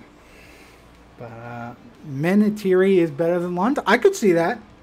Good old mummy warlord. We've seen people do good with Menatiri as well. So I would be okay with interchanging that. You can also put, I'd say, other honorable mentions. Now, used to be one of the worst, Simon. Simon's been doing pretty good lately. Cycling through your deck. It's the same, very similar to Alisara, though, so that's why you don't put Simon as a serious warlord on here. But, just being able to cycle through that and being a level 5 Cleric Seer has its advantages. That's why this guy's good. Well, not the only reason why Tavish Shape is good, but yeah, I can see Menatiri swapping him Lund. But for now, let's keep Lund. Let's get the fighter in there. No rogues. They're good Merc rogues. You can do some good things with Tasia, for sure. Or Taisia, whatever you want to call it. But that's what I have for Mercs. So for the top 5 mercenaries back then, this is where things are going to get a little complicated, guys. This is what I have for the top 5. Tauren Jackals, I don't think anyone disputes that. Those are the 2 iconic. They go in almost every day. Temple of Lore and Archer Tower, also very defining. If you have Temple of Lore in your deck, you are building around that. And when that hits the board, it really has a huge impact. So Temple of Lore is still good. Archer Tower is so good that you can only run one of it and can't start it in play. Thank you, NH Irish Punk, for the sub. Really appreciate that, buddy. And then at the time, I'd say Ghost Bog was big. And you'll see too when I get to the fighter actions and items in here. I was really big on the idea of spend lock. Obviously exhaustion kind of defines our meta, right? It's one of those cards that you always have to play around. But Ghost Bog being exhaustion on a stick, it's good, and when it comes down, it kind of demands respect. But with deck building slots, Ghost Bog tends to get cut. But it's still really good, and the fact that you have to see it coming does make it worse. But no way, I wouldn't put Archer Tower out. Archer Tower is very good. It goes in a lot of decks. And the fact that it can maneuver is really good. But so this is what I have for the top 5. So I was like, all right, I'm good with the top 4 that I had in 2021. I was like, Tauren, Jackals, Temple, and Archer Tower. I am locked in on those. Then there's like, how do I fill in that 5th slot? I was like, well, there's a lot of different things I could put. So like, we didn't do the top 5. We did the top 5-ish. And there's a lot of cards out here. Including this guy right now. Oh, how do cameras work? There we go. This guy right here. So big that he blocks my camera and I put so much of him on this thing. So we're just doing top 5-ish. Let's talk about these other mercs here. So Supremacist, the very big dragon over here. He's a win condition for a lot of decks. Deserves some respect. Naroyal, Alisara. A lot of new players still don't grasp, like, how can you get a level 12 dragon into play? How do you get 12 ranks? Well, you don't. There's a lot of ways to cheat him into play. Usually it involves playing a Dragon Lord, which is only 8 or 9, and then getting the Supremacist into play. But once Supremacist is in play, he usually doesn't leave. So, like, that's really, really, really good. He's essentially the win condition there. Very hard, unless you're, like, going around the army. Like, if you have to go through Supremacist, God bless you. You better be uber Zod, and you better hope that they don't roll good against you. But Supremacist is worth being mentioned. But then other stuff here too. Amadasi's Blaze and Amadasi's Inferno will talk in the same vein. But this is also, if you're not starting the Biting West Wind, another popular start is to start an Amadasi's Blaze with like Trogid or some other kind of movement to get the Blaze to the front rank, perform an attack, and turn into an Inferno so that you have a level 4 wizard in your front rank spent turn 1. And it's one that has such a great defensive ability. Like, if you're targeted with a melee strike or action being also a range strike or anything, you do a +5 melee strike at that target. And you do it before they would do that strike. So, like, if they're shooting with, like, a level 1 Yuts, like, if Artheon's taking a shot at Amadasi's Inferno reacts first and kills Artheon before they would even get the shot off. So when the Inferno's there, it really alters the opponent's playstyle. It's a very high impact level 4 and worth mentioning. Nemesis can also run the Blaze and like sever the flesh the Blaze and get a bunch of Infernos out there. That's also kind of fun. Biting West Wind, I don't have it on here. It is, you can count it. I mentioned it during Elves. It's also a top merc. It's fine. Don't worry. Yeah, we're good. We're fine. Don't freak out. We know he's the best level 2. We got it. It's all right. Relax. Take it easy. Speaking of level 2s, Morn Jackals. Other level 2 worth mentioning because he starts in rank 4. And what does that mean? Yes, it is fine. Morn Jackals. What does that mean? You can play... You know how, like, Sir Robert, we were talking about, you just play a bunch of level 5s? Well, now Mercenaries can do that because they can start Morn Jackals in 4 with a Will-O-Wisp in rank 2, where not a lot of things can target that Will-O-Wisp. You can't hit it with a range strike, you can't hit it with a spell. You could use like a Lorik and be really funny and then roll really high on it. So Jackals, Morn Jackals are worth noting because it does open up that style of build, and it's really cool. Ravika, the fact that it is not unique is really good, but I remember back in the day, Naomi of Sakurai or Sarakia or whichever version of that weird city that there's multiples of, that card saw play in like Sanguinel to like heal up, like discard those extra spells if you draw more than you're scribing. Like, I remember that being in one of the early builds of Sanguinel. Ravika is like that, but for every single mercenary and better. Just once per turn, discard a card, heal, prevent a wound. And she herself has built-in Darkhide armor, where she can only take, at max, 1 wound per, like, strike on her. Strike specifically, remember. And she has defend. So Ravika is a really good character you can run a whole bunch of. Baraz, again, this goes to the draw versus the anti-draw. Baraz is turning anti-draw into aggression because, again, he shoots before when they're paying the cost of an action to draw or retrieve a card. So let's say a level 1 is playing me at the end. If Baraz is in play and Baraz kills that level 1, they don't get to draw. So, and Other than that, if, let's say, he's now on there and your opponent now has to play around the Baraz ability, who could also hit Warlords from time to time, he has stealth and marksmanship, and he's a scout. So, like, just move him up to rank 2 and get ready to actually use a regular shot. And if anyone swings at him, he's got a 12 plus to cancel a strike that's targeting him once per turn. That's really good. So, Baraz is on there. And then Death Fog, a lot of the recursion of monsters, like constantly recurring your Jackals that die, constantly recurring, you know, your Stygian Wraiths that you're going to start, or Amenasi's Blaze if you want. Whatever it may be, Death Fog is a way to do that. And then, you know, you can turn that Death Fog into some other things, or it's just a 2 HP character with 2 strikes, worst case scenario. It is not a monster itself, though, thank God. Otherwise, that would be super broken. But it's a very angry face. And he's screaming at a bunch of dead bodies. So what's there not to like about Death Fog? But I would say these are the top 5-ish mercenaries. Plus Biting West Wind, who we talked about earlier. So please see that part of the video.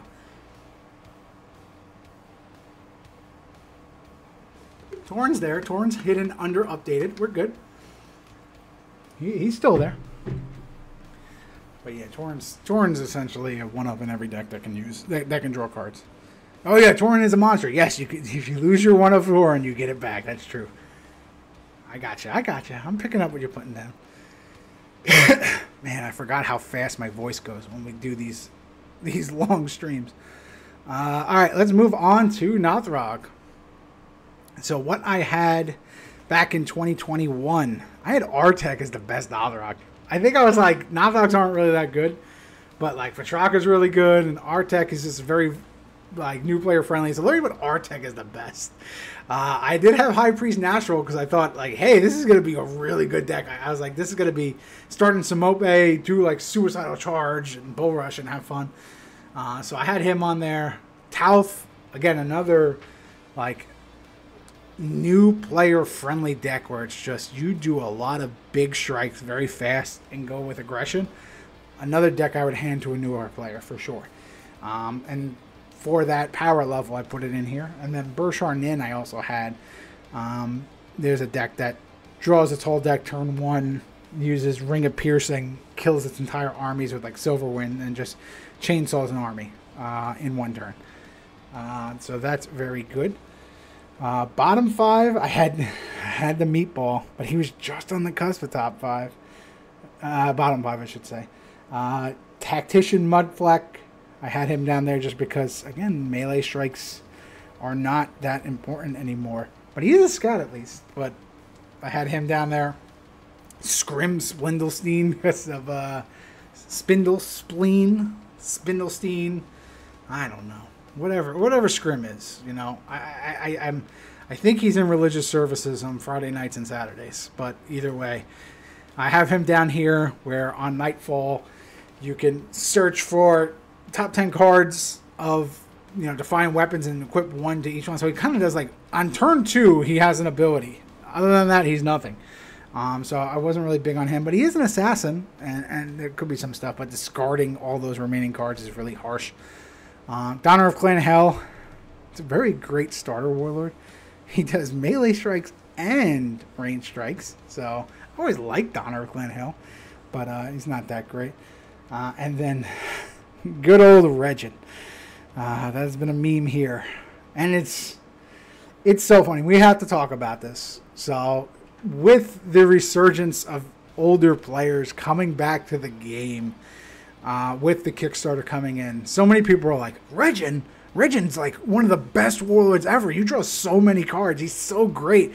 I used to do so many things with Regin. I'm like, I don't know what the hell people were doing back then. Even then, like in Jersey, like never had problems against Regin. I know there was once a rumor that Regin won a tournament in Germany. Some people claim to have witnessed it and everything like that, like a very big tournament. It was like dropping dragons and using whirlwinds with black steel daggers. And I'm like, how in God's name did your opponent let you get to that point? Regin is the absolute worst warlord in the game. By far, no question. Anyone who disagrees with me on that one is just you haven't played in Ancients recently. The reason Regin is really bad is because cards like Staff of Secrets exists. It's in every single Wizard Warlord deck, and when you play that, that's it. You are now playing against a fully equipped Wizard deck with 1 card a turn. Ever. You will never draw another card with Regent. Or Regent counters Regin. I play that. Sure, I now only have 4 cards in my hand. You have 1. That's it. Game is over. So when there are so many things that just absolutely counter your ability. Like if there was a way for like Regin to say like, oh, you can't prevent the draw, or like it's like 5 times the turn. It's like he was reinvented to that, so there's a way where he gets you extra stuff as you go along. That'd be fine. Or she. It's still, people are still not sure what gender Regin is. Could be a chick, could be a dude, could be non-binary. We don't know. It's a Nothrog. That's what it is, with 4 skill and 1 strike. That's another thing. You're starting with less cards in hand. Like, get some stats, get some strikes, so that you can, if it's just going to be starting army versus starting army, like, what's going on? Like, it's a bad Warlord. It's a really bad Warlord. It's okay to like a Warlord. It's okay to like a bad Warlord. Just understand that you are playing a Warlord that is not good. And that's okay. That's wonderful. That's fun. That's awesome. But don't try and tell me it's one of the best Warlords ever. Like, let's at least know that we like playing games like Dark Souls and Elden Ring. We like playing on extreme nightmare difficulties, because that's what Regin is, and there's a place for Regin. It is not in the top 5 for sure. So now that I've said that once again for like the 900th time on this stream, let's take a look at where I have now updated for Nothrogs going to 2024. I promise you Regin is still there. So here we go. Let's update it a little bit now. We have some newcomers here. So looking at the top Nothrog, I now have Kothka up there. Kothka is one that I've had success with. But looking at your top 5, taking 1 card, throwing the rest away to thin out your deck. Very strong ability.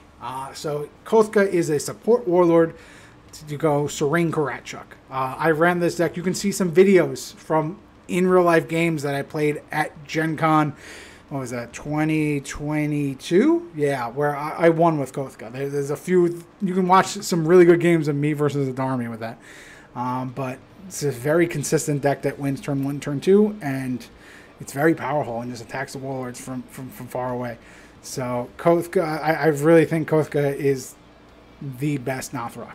Coming in number 2, I still have Fatraka. Fatraka at one point was number 1, and then incentives got hit on the ban restricted list. Incentives made Fatraka a whole nother level. So you can still run 1 incentives, but running only 1 and having that less consistency really does hurt. It's still a really good, very dangerous deck.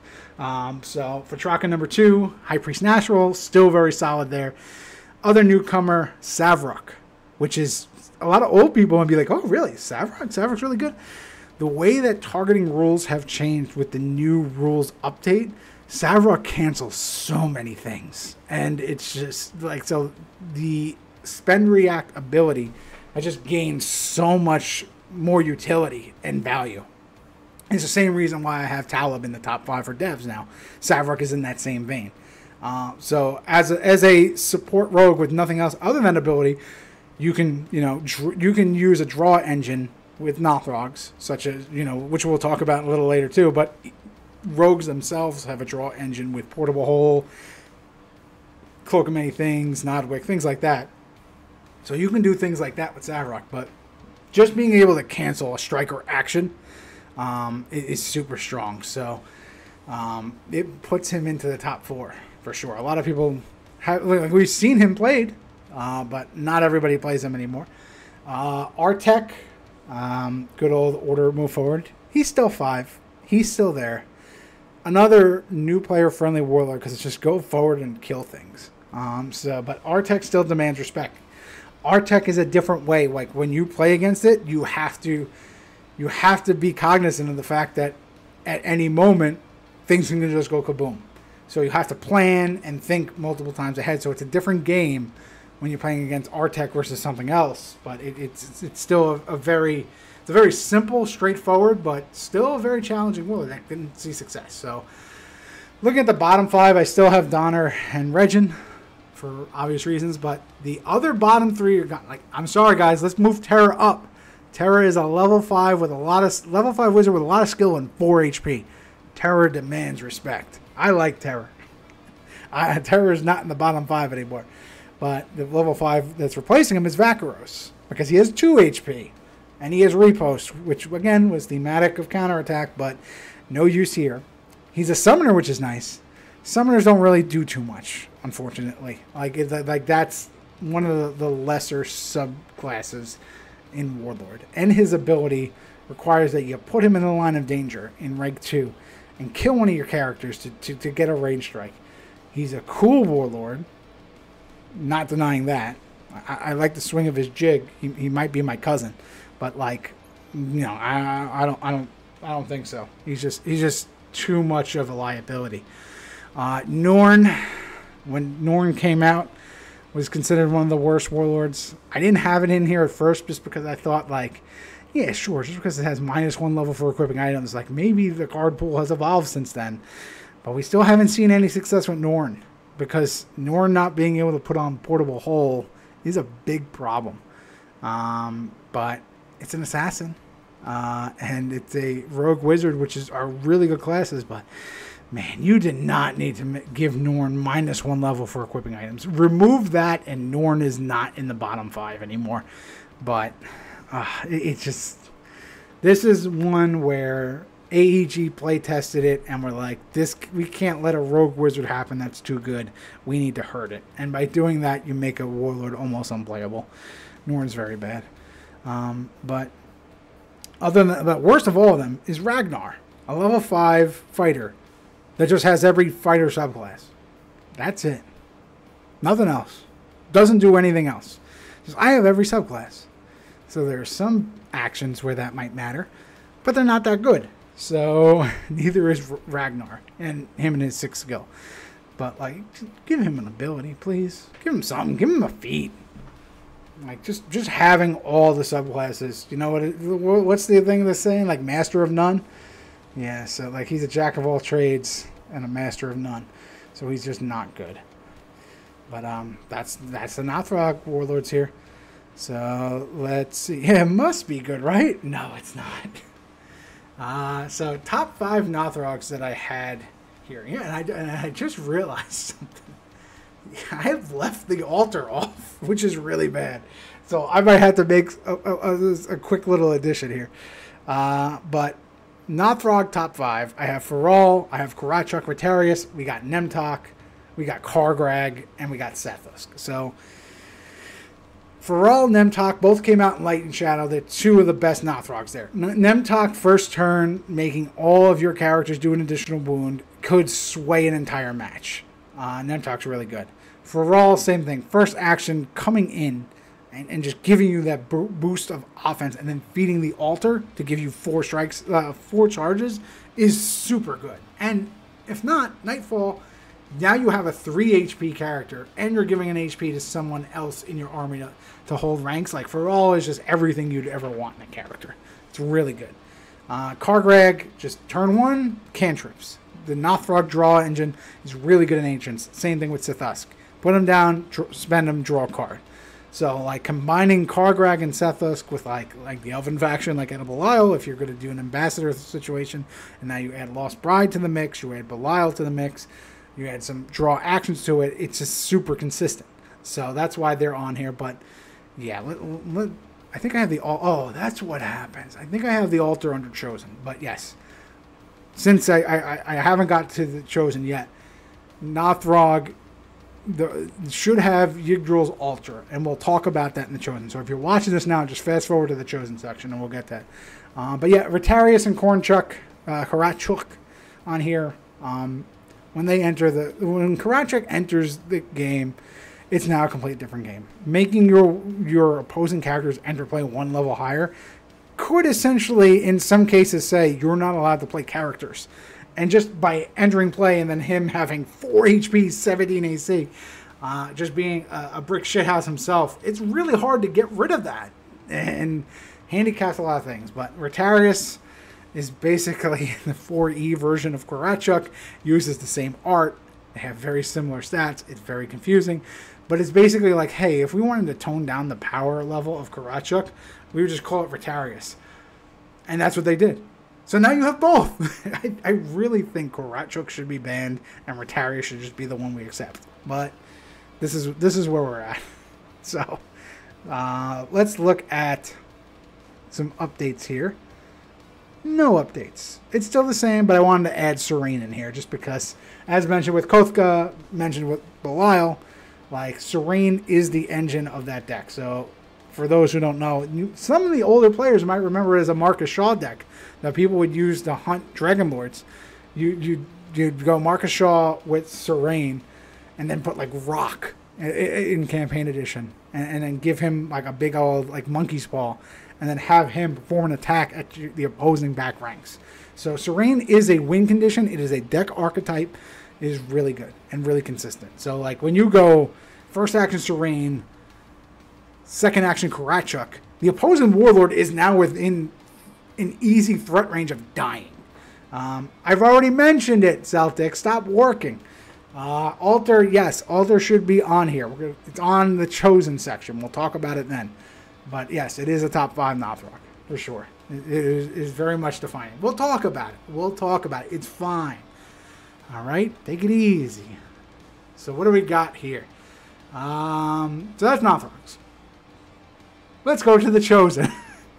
What's that? That's these guys. This is what I had in 2021. For some reason, I thought the Bloody Mistress was the best Chosen Warlord. Man, was I wrong. Sangakish I had as number 2, so that's pretty good. Ningula and Atira2 as the top. Obviously, there's only 8 Chosen Warlords. These are, for those who are like, what are the Chosen? This was the new faction that came in 4E. They're essentially like Vikings that sacrifice slaves to summon demons. That's their theme. And at one point that we laughed because it was very much like the old purple sailor gnome things because they were literally like Vikings and they were purple, but they're not gnomes. They're very metal. That's what they are.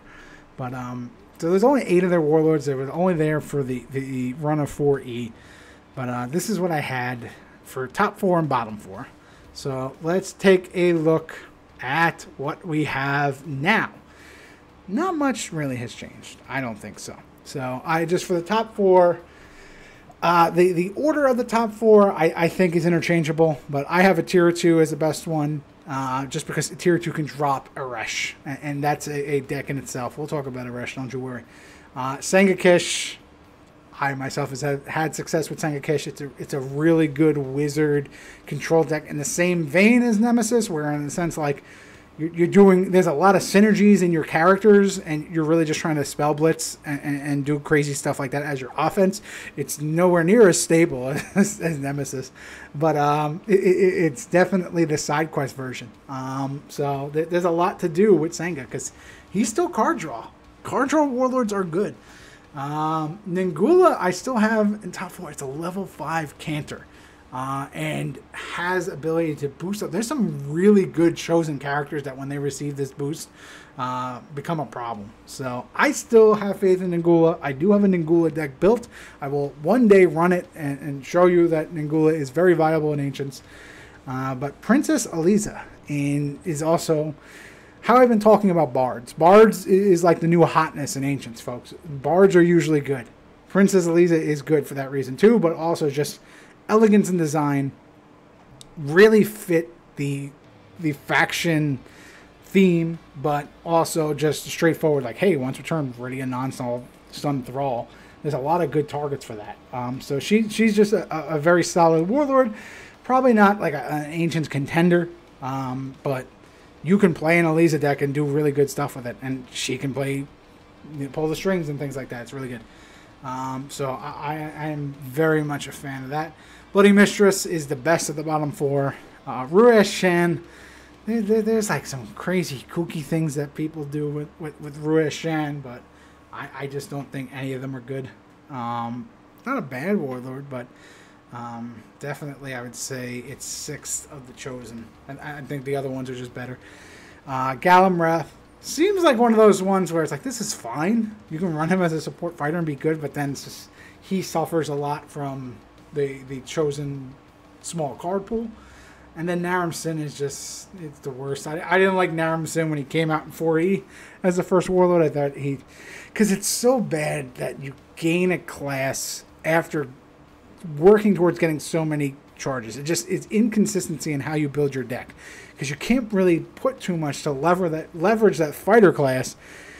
Because you don't know if you're going to have it when you draw that card. Like, you can run it a little bit, but it's just so hard to like find a right mix in deck building to get that, and I just, it's not worth it for the payoff that you get out of it. You can get some ways of getting Naram-Sin up front doing crazy things and going roar, but it's just, he leaves a lot to be desired. So what else do we have? Oh yeah, now let's look at the other characters. So this is what I had for the top 5 chosen. See, the altar's here, guys. You can relax. But Redutam is the best thrall. If you're running a chosen warlord and you need to kill ready thralls to fuel a lot of the abilities in there, Redutam almost certainly is going in your deck. Just because you get that usage, and then he turns into a very formidable character that is great for offense. The altar, though, it goes in Nothrog as well. Altar is one of the best starting characters there because, if not just for the unlimited ability to kill any one of your characters to gain charges, like that, you're able to clean up clunky ranks with that, which when you're using like a draw engine with like Sithusk and everything like that, or some of the chosen warlord abilities or some of the chosen characters abilities that trigger once you use one of your characters to pay the cost, just like this, it's a great engine for sure. And then the react of making sure, like before a strike, it now has +4 and wounds can't be healed. So great early game. And he's a level 2 wizard who can cast spells like from dust to dust, and has 6 skill. So the altar at one point wasn't restricted. You were able to run 2 of that, and it was just doing dirty things. Now it's restricted to 1, and it's still really good. It's just, here's the one altar, it starts in play, and you've got to answer it. Amends is also another good level 2, could be in the dwarf faction as well. If you're running a front rank warlord, it's just what you order. If kill amends, an adjacent warlord performs an attack. That's basically what it says. So 15 AC makes it formidable to run to the front before it dies. But super good in Parak, especially, as a way to just get, once he gets beefy and gets all those extra strikes, it goes. But probably don't need it in Zod for other reasons, which we'll get to in a bit. Mistress Flavia, this is a level 3 character that is a rogue wizard, but enters play in rank 3. And it's almost like they forgot to add that enters play 1 level higher. But Mistress Flavia, when it enters play, steals an opposing lower level character, puts it into play under your control, and makes it a thrall. So she generates thralls. She's a necromancer herself, so like she can do things like play Wheel of Death. But just stealing an opposing character and adding it to your ranks just adds so much stability in a faction that really wants to kill its own characters. Absolute value. Absolute. And then I had Nemra, which, I thought this card was better than it was back in 2021. It was really good in 4E, but not so much anymore. So what did I change out for Nemra? We put big old Oresh in here. So for those who are squinting and trying to read this text like on Oresh right now, like do yourself a favor and don't. Because Oresh does a lot of things, but this is a deck type in Ancients, and it's good. So Oresh was a Daemon Lord, which is kind of like a Dragon Lord in 4E only, but it was like very chosen. So this is something that Arn did. Now, I was on the design team at the time, and I can tell you that Oresh was never shared with the design team. I think this was something that Arn designed himself and was just like, this looks cool. Let's just go with it. And this is the result you get with it. It's a level 8 character, 5 HP. Look at all those stats, everything. He is every class. He can only ever take 1 wound max per action. If he hits a character, he turns it into a thrall. And then can use opposing characters to pay the cost of his action. Oh, and the action he has in order, kill a thrall, draw a card. Or move a demon forward. But like in 4E, I was building Aresh like challenge decks with only commons and uncommons and Highlander. And I would never lose with Aresh. Like when Aresh hits the field, it's really hard to get past him. He's kind of like how drop Supremus or whatever. But Aresh could kill Supremus. That plus 15 swing, turn him into a thrall, and then sacrifice him. Now we're talking. But and Aresh drop deck, they used to be an infinite combo with Aresh and Duwana. If you just had Aresh Duwana and you drew out your whole deck, you have infinite plus 0 melee strikes. Duwana is now on the restricted list for that reason. Because still want to make Aresh drop decks a thing. But yeah, I'd say he is deserving of the top 5 for sure. Because an Aresh drop deck is an archetype in Ancients for the Chosen. And in a faction that doesn't have that big of a card pool, having something that you can dedicate as like this is what I build towards makes it really good. So that will do it for the factions. We're now going to go to classes. So we got 5 more of these, folks. I've been talking for an hour 42. I think we'll wrap this up in a half hour and then we'll get to the giveaway. Hopefully, we'll see. Hopefully I don't lose my voice by then. But let's look at what I had for fighters. So this is top 5 fighter actions and items that I did back in 2021. What I had here for the top, let's start with the actions. And again, like this was my impression of what I thought fighters were back then. Like I thought no prisoners was like, I remember that card being like the chase card growing up. Like if you had no prisoners, like, oh, that's a power. That's like that was like the fighter equivalent of mass blessing. But I had no prisoners and obliterate on there because it's like, oh, if you're going to be a front rank fighter, you're going to run both of those. It's not so much the case anymore, so we'll see how that reflects there. But Hero's Gambit, Primal Rage, which is an interesting choice that I had this on here. Goes in Nuclear Winter, goes in the Broken Earth. Watch out now. Hammer Toss, Pit Fight, that's like an archetype in its own right there. And Stubborn, like as I kind of mentioned, like the idea of fighters need to make sure that they don't get spent or stunned was huge. So I had Stubborn in here. It's innate movement, but it also cancels the stun effect and says for the rest of the turn you can't do that. I still think that all these cards that I have on here are all really good, but I just don't know if I'd call them the top 5 actions anymore. Same with item. Redu card, no. For Chosen, I don't have him as the top 5. I think he's good. He's borderline. I would put him in the top 10 for sure. But, sorry. Would not put him in the top 5. Flare Dreams, I would not put in the top 5 either. Sorry, guys. I'm just seeing the comments now. Flare Dreams, like, he's okay, but, like, I'd rather get Traxxas as your level 5 demon. Or even, like, Imanos or whatever. The wizard one. I'd even put him, too. But Flare of Dreams is probably your third one that you'd put for your level 5 demon. But, yeah, that's Chosen.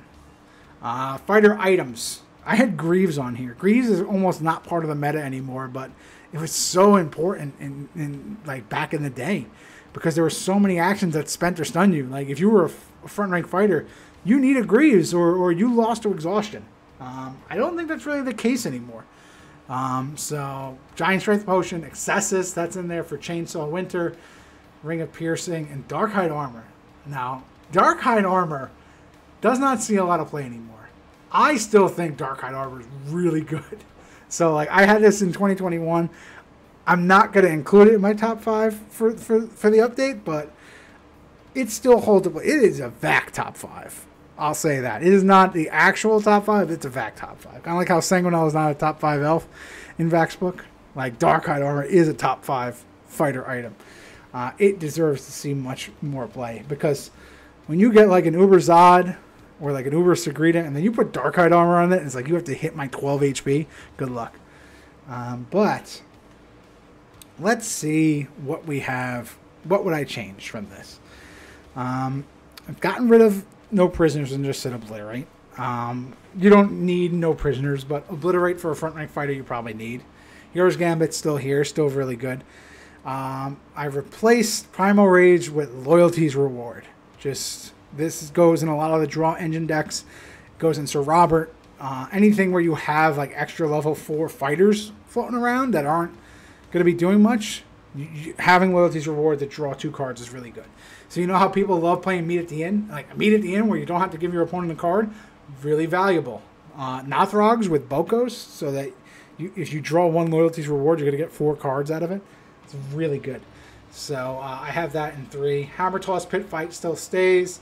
And I put Flame Blade here. I put Flame Blade here for a reason of it's front rank fighter's solution to planner characters that doesn't make you diverge from your main goal. Like, obviously fighters have things like Fist of Core or like Sigil Sword in order to deal with an army of planner characters. But like Flame Blade, if you really need just that one spot spell that ignores planner and gets through, it's really good. And it's a fact that you can literally just scribe it as an action. You don't have to roll a check or anything. Just attach it. Now it's an action that gives you +2 attack, and then you can use it sometime. Like that design is just really good. And you can do it as a range strike too. So like the spot removal of planner is why I have it in there. I see a lot of people putting Slow March in there. I can back that. I think Slow March is very good. A lot of those like the Karatchuk drop decks, or even just the big Nothrog decks, you want Slow March to move them up to the front and then watch them go crazy. So Slow March, I'd say, yeah, should be on here. Probably can replace Flame Blade. I'd be okay with that. But even if it's at 6, I'm okay with that as well. Secrets of the Suns, it's a gimmick. It's really good when it goes off. But I don't have it on here as kind of like what are the top 5 that you really need. But yeah, like Secrets is iconic. How about that? I don't think it's as good because of, again, it takes a lot to pull it off. But when you pull it off, it's usually really good. So Secrets is definitely worth mentioning. But items, I still have Giant Strength Potion. I added Ghost Steel Gauntlets. This is King Zod's most dangerous item. And that might be a hot take. But Ghost Steel Gauntlets, a level 4 gauntlet that just lets you do a melee strike by spending X items. Like, it's the way that Zod can generate enough offense to win within the time limit. Back in the day, he didn't have Ghost Steel Gauntlets. He needed to Rage Collar constantly and hope that he'd choose through in time. With Ghost Steel Gauntlets, you can just still focus on like the Uber Zod, but now all those items that you're Ubering with, you can turn into offense to like point-click delete a character.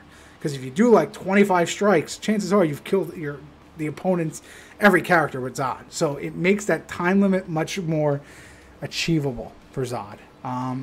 Ghost Steel Gauntlets, if you want to hit Zod, that's one of the ways I would suggest doing it. But that's kind of a bit of a hot take, I think. I don't think a lot of people agree with me on that one, but I think it's all of his offense. Silverwind, we're putting there. Seeing this get a lot more play now, so I want to talk about Silverwind. Your melee strikes cannot be canceled or redirected.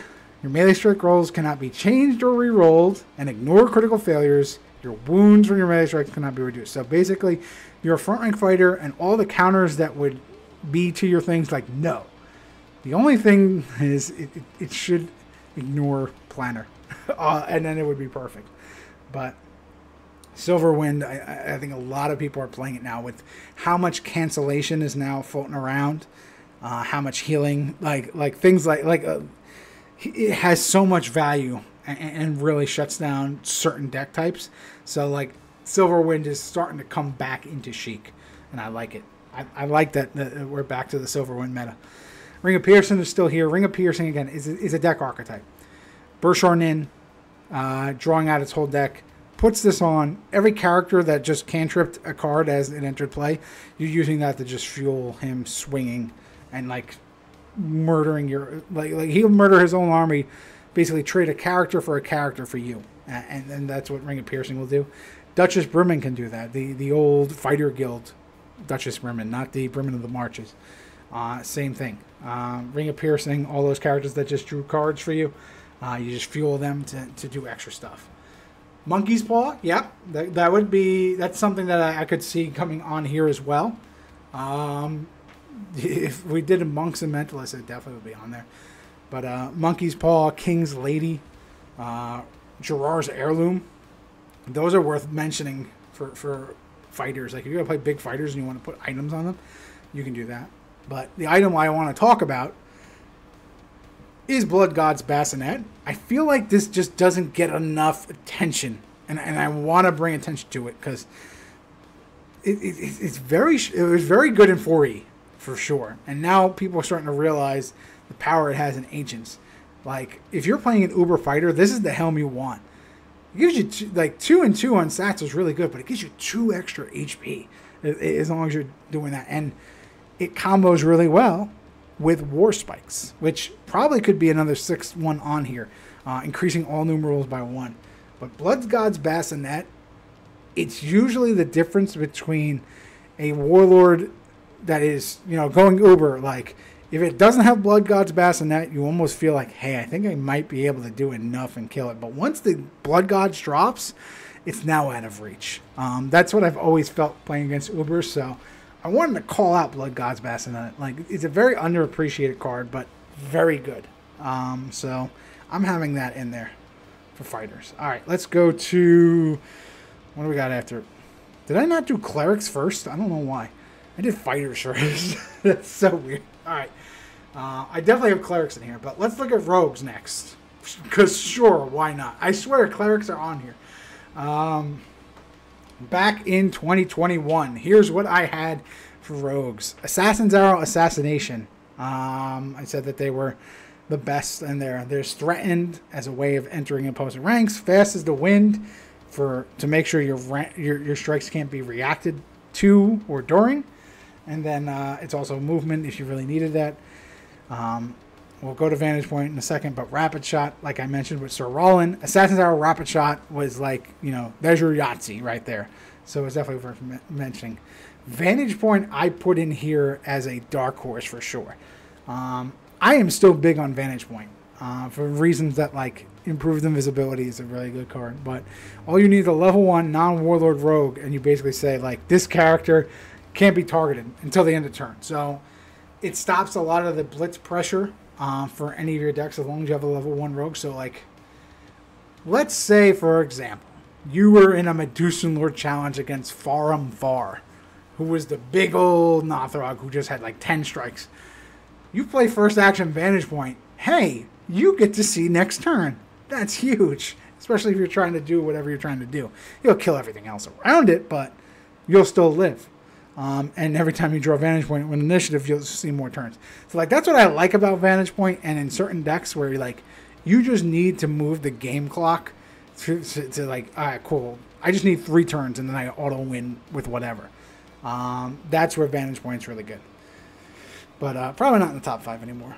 Let's look at items for Rogues. Portable Hole, I has the top. I still have it in there. It's big movement, and it turns into card draw. Like, it's so good. Like, if you were running a Rogue that can equip level 7 items, you should have Portable Hole in your deck. For weapons, it was either Vorpal Blade or Black Steel Dagger. Black Steel Dagger used to be the defining weapon for Rogues. Not so much anymore. They don't really, like... They don't really go to the front rank, so they won't put on BSD. Like, maybe Trevane Cartwright would run Black Steel Dagger. But then any of the ones that are stealthing in, they don't want to wait a turn to stealth into the army and then put on a Black Steel Dagger, because you can only, like, a level 5 rogue can only equip level 5 items in the opposing rank.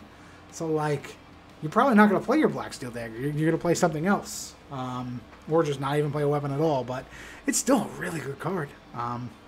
And Vorpal Blade being the win condition of, like, Fellblow decks and things like that.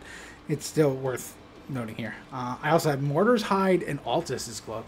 Altus's Cloak is probably... we can get rid of that. Mortar's Hide's still good. Braces of Archery.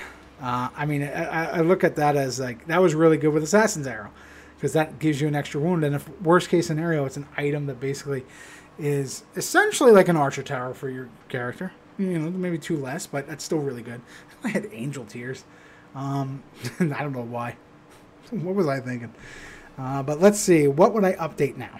So let's put on top of Threaten, let's add Reconnaissance. So the Stealth in Rogue uses these 2 cards, and Reconnaissance has been seeing a lot of play recently, mainly because of the new targeting rules, where everything targets and things can get canceled all the time. Threaten is now a riskier play because Threaten targets the opposing character, whereas Reconnaissance, it doesn't target the opposing character. It just moves your rogue in and gives them stealth and gives you the option to retreat if you really want. So Reconnaissance is seeing a lot more play in these stealth decks now over Threaten because of the threat of it being canceled. Threat of Threaten being canceled.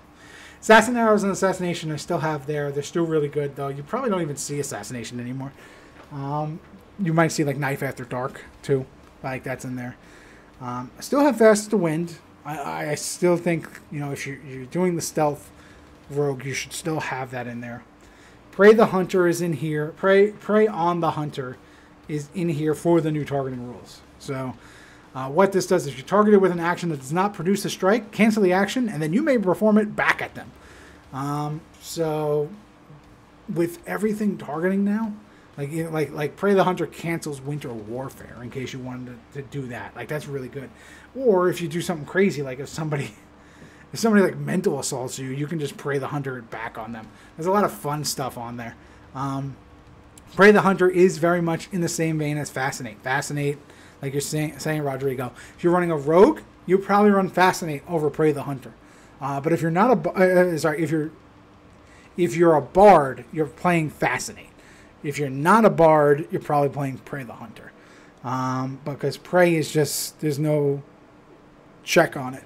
Whereas with Fascinate, the fact that you can play it from the discard pile gives you ultimate value. But so either way, I'm cool with either or. But I have Prey on here for now. And then I have Stab. Stab has risen in popularity again because the Biting West Wind is a Merc and an Elf. So the faction theme benefits of Stab, it gets both benefits. So a spent character, you do a melee strike against it, and it's an auto 20 for 2 wounds. So it's just playing a card, point click deleting something, super strong. Portable Hole still here. Vorpal Blade still here. I got rid of Black Steel Dagger. The rest are new, and I want to talk about them. You might have seen a lot of these cards in some of the rogue decks I've played recently, but I need to drill these home. Seer's Stone is amazing, and a lot of people don't use that, but the rogue like mid-range decks can really leverage Seer's Stone the best.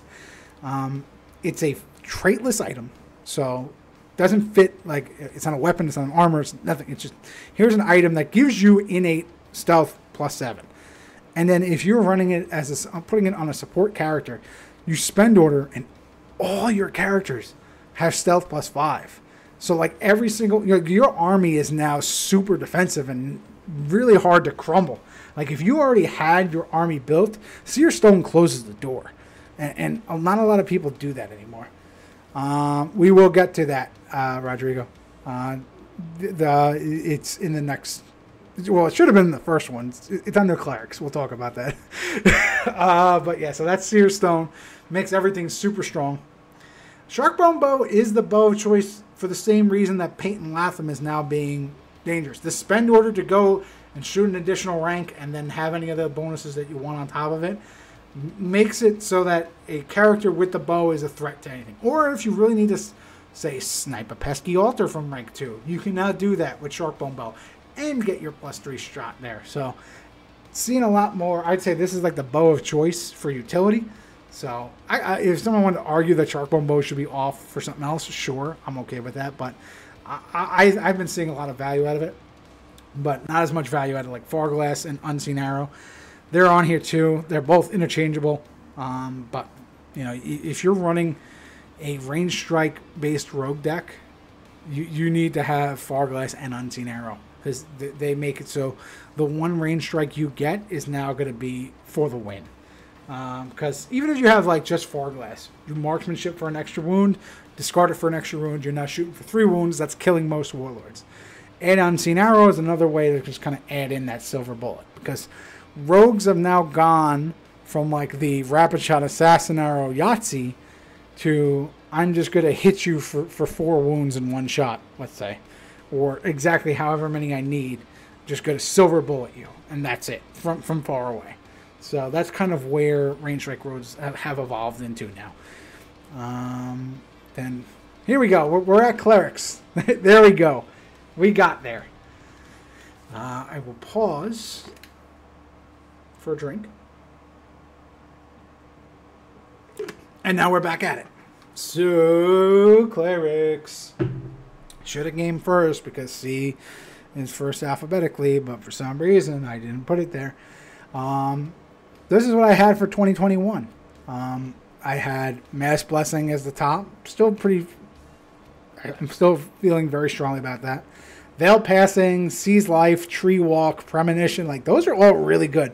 Premonition's kind of gone out of chic because it now targets. So like this kind of cancellation's kind of been replaced with some other stuff. Tree Walk goes in a lot of the Druid decks to kind of just bok bow on a stick.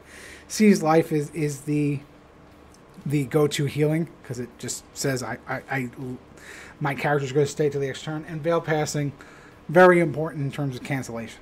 For items, I'm feeling pretty good about these items too. Staff of Kazazi, Ring of the Savant, Figurine of Protection. So like as Rodrigo was saying before, like Figurine of Protection. Right now you see it's as printed. It's a classless item.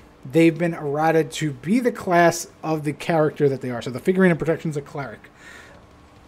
The Figurine of Treachery is a rogue item. So like that, and those are part of stretch goals for the Kickstarter now.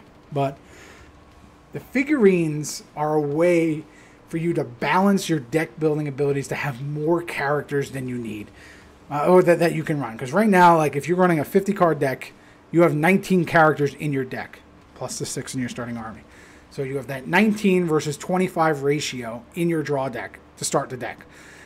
If you now use some of that 25 action item mix to start putting extra characters via the figurines, it makes your draw a lot more consistent because there are so many games where you lose because, I didn't draw any characters. Like, well, so start putting the percentages in your favor by putting really good characters like Figurine of Protection and Figurine of Treachery, which is the rogue one. Those are those ones I'd say are worth playing in any kind of mid-range Cleric or Rogue deck. The Fighter one is probably the next one. I ran that in Kothka because it's a level 4 fighter. It can go Loyalties Reward. That's still really good. And then the Wizard one is probably the weakest, but it still could be really good. Like, it wounds itself to boost the spell's strength, and that's really good. And if not, it's a level 4 caster all the bat. So all the figurines, if you want more characters in your deck, always a good option. Because your Warlord, assuming they're level 5, can equip them from rank 3, and then just plop them right into play. So that's really good. Baskerite Mark and Cardinal's Blessing, ways to improve all the stat boosts there. So like Beastmaster puts on Baskerite Mark. His +2s to attack, AC, and skill for Lycanthropes is now 4s. So it's like you already have like innate Mass Blessing going. And Cardinal's Blessing, like we said with the Nolly, it's really good. And Ishara's Tidal Mace. This was this one is really good for like the Queen of Lightning decks. So where you have a Cleric Warlord, use the Tidal Mace on the opposing Warlord to weaken them, and then that makes like your shots with Queen of Lightning a lot easier. Or you can just use it in certain ways if you really want to make certain targets smaller. But I'm pretty happy with like what I had in 2021. It's not perfect, but there are a few additions I would make to this. I still think all of these cards on this screen absolutely impactful for Ancients. Maybe not as much Premonition anymore, but even then, if you play Premonition, that's still good. So I'm content with these cards here, but there's a few more we have to talk about. So instead of just replacing top 5s, I'm adding to it, and I want to add these cards to it. So incentives, we kind of mentioned this a little earlier. It was the reason for Traka was really good. You can still run one of it. This incentives can also go under rogue actions as well. It's a super powerful, just aggressive. Here are two characters doing strikes that ignore planner because it's a spell. Even if a rogue casts it, it's still a spell because it's a cleric action. And it's a way to it can just win games because here comes two really big strikes to cripple ranks. If timed at the right, that's it. They can't recover. So Incendus is on there. Litany of the Dead. This saw play a while back was really good. We came back online for a while. Not a lot of people ran it. And then Graham kind of was like, wait a minute. This card's really good. And started just litanying with Nodwick and getting constant ways of just, this character cannot enter, play, or perform actions. In a control cleric deck, it's absolute money. It shuts down. What is the problem that's going to stop me from getting to my win condition? I will stop that. And I'll stop that every turn because I'll keep getting it back with Nodwick. So Litany of the Dead, very huge. Again, it's got to be a level 5 cleric, but usually that's what you'll see anyway. So Litany keeps it shuts a lot of the answers to your deck down, and that's really, really good. And while that's its main purpose is to prevent the things that would make you lose, you can also use it offensively if you really wanted to. It's never bad in any situation. Reflect is a great cleric spell for starting level 2 clerics, and we see a lot of. We've even seen Reflect in a Dharmi, because it's also it's healing and offense all in one. After a card character inflicts wounds on one of your characters, the target must make a DC 15 plus the skill. So a level 2 character with a spend order. This is from the Stolen Destiny set, so it's why it's insane. Let's say the average cleric usually has like 4 or 5 skill. So like almost a DC 20, even if you're doing it against an Adarmi deck with Spencer Latham, you're healing their wound and then you're killing their character. Because it's DC 20 or the wound is reduced and they suffer wounds. So Reflect, it's the best offensive cleric spell, I think. So in the form of defense. So there's not a lot to hate about this. Even if your wounds can't be reduced, you can still do it and wound the character that's inflicting it. So Reflect has its place. Clarion is on here for, again, the Davinus and the Queen of Lightning build, or like if you want to stun up your character and now they're going to be ready the next turn. Clarion is really good for that reason. The order you'll never use. You never need to know that. Never need to even acknowledge that it exists. It's just to react. After you roll initiative, ready a character in your army. The only problem with Clarion is that it's a familiar. So if you run Clarion and Nodwick, you just have to play it carefully, because Nodwick to recur Litany is really good. Just put Clarion on a different cleric. Don't put them on the same cleric, because you got to get rid of one or the other. And then Final Blessing. I have been harping on the value of this card for a while. In a meta for Ancients that is defined by a lot of necromancers, Final Blessing is the answer to that. If you're paying a cost of an action to retrieve a card from your discard pile, say like if someone's playing Severed of Flesh or something like that, you cancel that with Final Blessing and you wound the character. Final Blessing in some cases, like, or let's say you're playing against an opposing cleric and they're trying to return Litany of the Dead with Nodwick, you can Final Blessing and cancel that and wound them. There have been many situations where I've seen Warlords just die because they did an action like that, and he's like, here's 3 Final Blessings. And if you're not going to get into that like dream scenario, it's still really good, because before one of your characters dies, it gains +1 HP until the end of turn, or before they suffer wounds, period. So like you can just do this and keep them around. You get the use out of them. So in those really early turns, when it comes to like exchanging of strikes and characters, Final Blessing can really put you ahead in terms of tempo. But as long as Necromancers are good, Final Blessing will always be good. So that's Clerics. We got Wizards next. Yeah, we got Wizards. So this is what I said back in 2021. MLG, and it's not Major League Gaming. Whenever we say MLG, we mean Medusan Lord's Gambit. This is one of the craziest spells ever made, mainly because you cannot react to or during. So it basically says, this is a spell that's going off and you can't stop it. No, nothing. It's happening. This is what it is. And in some cases, it might be a very big kaboom. As you can see, it's blowing up a forest, so it's really good. But I had that. I had Sever the Flesh, which we were just talking about. Wheel of Death, which is the Necromancer Mass Blessing. Really good.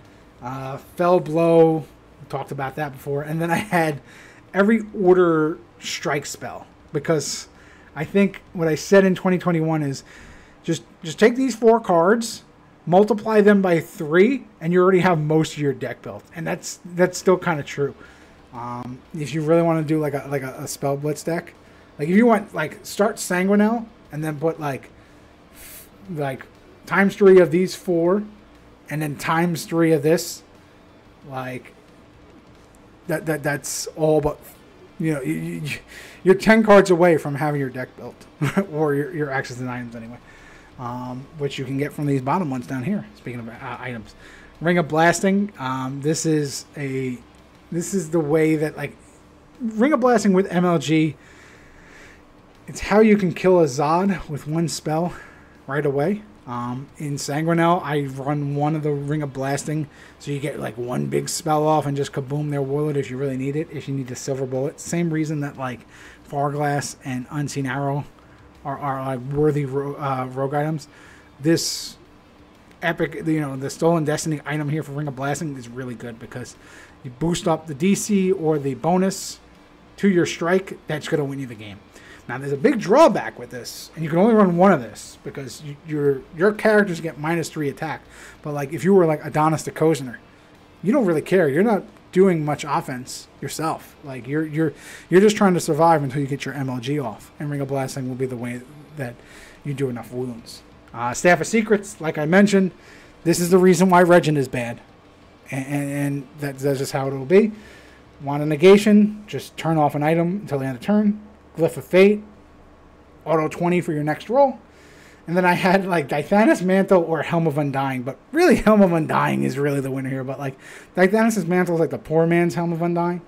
Helm of Undying is on the restricted list. You can only run 1 of it, and for good reason, because it's just stupid good. Like Helm of Undying with Death Fog, you just keep recurring all your monsters. It's very fun. But this is what I had in 2021. I took the same approach as I did with Clerics. I feel like all of these are good, and all of these are worth mentioning. And like with the items, like get rid of Dithanus' Mantle. Those 5, that's really all you need for Wizards. Maybe Ring of Vorn, maybe Robe of the Plains, maybe like Tome of Oblivion. But like you really don't need any other Wizard item, I don't think. Like that's it. Like that's key. But there's a lot more actions that we need to talk about. So let's turn this top 5 into a top 10. Let's add in more in here. So Helm is the reason Rouse is banned. That is correct. Yes. Otherwise, those 2 are an infinite combo together. So Wizards, let's add 5 more actions. I'm going to start with the one I have. I didn't put these in any order. I just kind of slapped them on here. Pull the Strings. Let's start with that one right there. So like oh, my cursor's not working on here. So the 4th one, if you're going from left to right. So Pull the Strings. The one that says literally Pull the Strings. That one. But I know people don't read, so that's why. It's become the clutch Wizard spell. And it's also a Bard spell. But like, target a lower level character and just take control of them. DC 20. The games can be won with Pull the Strings. If Nothrog drops Nemtok, your next action's Pull the Strings. If that Nemtok fails, that Nemtok can swing at the opposing Warlord and kill them. Because they're gonna, unless you're Fasalt, at which point, why are you playing Nemtok and how did you play Nemtok? I don't know. But Pull the Strings, Pull the Strings is like the go-to Wizard spell here. So that's on here. Let's also talk about From Dust to Dust. It's a level 1 spell. This is, just this is one of the spells that's super powerful. When it doesn't work, it sucks so bad. But like, usually, because it's usually demoralizing, because it usually means your Warlord, the opponent rolled really well. But it's still really good. It's DC 12. Target a character within 3 ranks. DC 12 plus the skill. If they get killed, you search for a character of equal or lower level to what you killed and add it to your hand. So like, A level 2 altar can play that, hit the opposing rank level 2 first action with a DC 18, and then go search for a level 1 or 2. So that's where it's really good. But like with jackals being so popular in the meta, having any wizard just go dust to dust on jackals who have 0 skill, you kill them and then go get your own jackals. Like when dust works, it's such a huge swing. But when your opponent rolls that 20 on the dust to dust and it fails, it's backbreaking. It sucks. But it's still worthy of note. Phantasm is on the restricted list. It's only one of. Thank God, because you can do some nasty things with Phantasm. Search your deck for a equal or lower level character. Just put it into play. So there are things like you can do that with Dorat Sadul and then like bounce the character and you're good. Or any Necromancer phantasms out something, you then sever to flesh it. You phantasm out something, it has an enter play ability, it triggers. Like you can even do fun stuff like phantasm out Korin Drak, who enters play, reacts, and then performs an attack. Like there's a lot of fun stuff in there. So it's just one of the best wizard spells ever created. There's no reason that Illusionist would ever want to cast as a level 2 spell, but it's very funny that it is. But Phantasm just is so good because again it adds consistency. But now with it being restricted, you can only run one of, but it's usually worth the 1 slot either way. Extensions is like the wizard spell of Torin Yeskar, except after you take your card, you can choose to put all those cards on the top or bottom of your deck. So when in like an MLG deck, you put extensions in there because it'll fuel the Ring of Blasting, or it'll help you find the Medusan Lord's Gambit that you need to get off. And then improve invisibility is just insane. It's restricted to a 1 of, because once you play it, target a character within 2 ranks, and remember, important, within 2 ranks. So if your Warlord's in 3, you can really target anyone from 1 to 5, but don't like play a dragon in like rank 6 and then try and improve the invisibility of front rank. But basically it says the character that you hit can't be targeted for 2 turns. So there's a weird interaction where improved invisibility just sits on the character even after the effect ends, which is just because of the way it's worded. But that's good because then you can't like recur improved invisibility. But that basically, you play improved invisibility, you say your army doesn't collapse for 2 turns.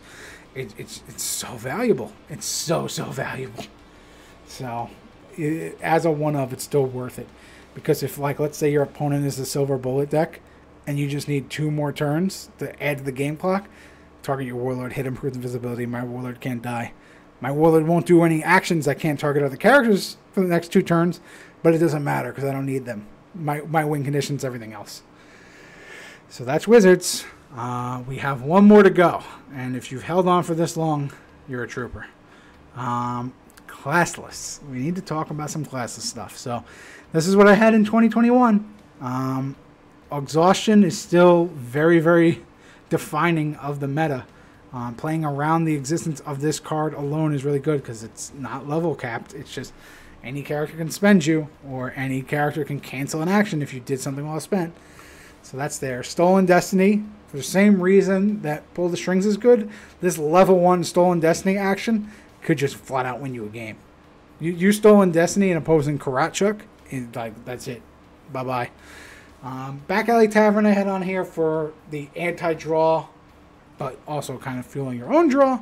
That's on here. Meet at the Inn. Everyone knows what Meet at the Inn is. Trade Routes. When I had this on here, you were able to run 3 of it. Now you can only run 1 of it. For items, Nodwick. We've already talked about that a little bit. We'll talk about it a little bit more. Black Moss. Amulet of Waking. At the time in 2021 was a very important item. It is now no longer important because of the way rules work. So because this says for the purposes of card effects, this character is always considered ready. The rules define card effects as one thing and define costs as another. So if in the cost it said target a spent character, Amulet Awakening doesn't recognize you as ready as it did in the past. So we've always played that card wrong. And now this card is absolutely unplayable.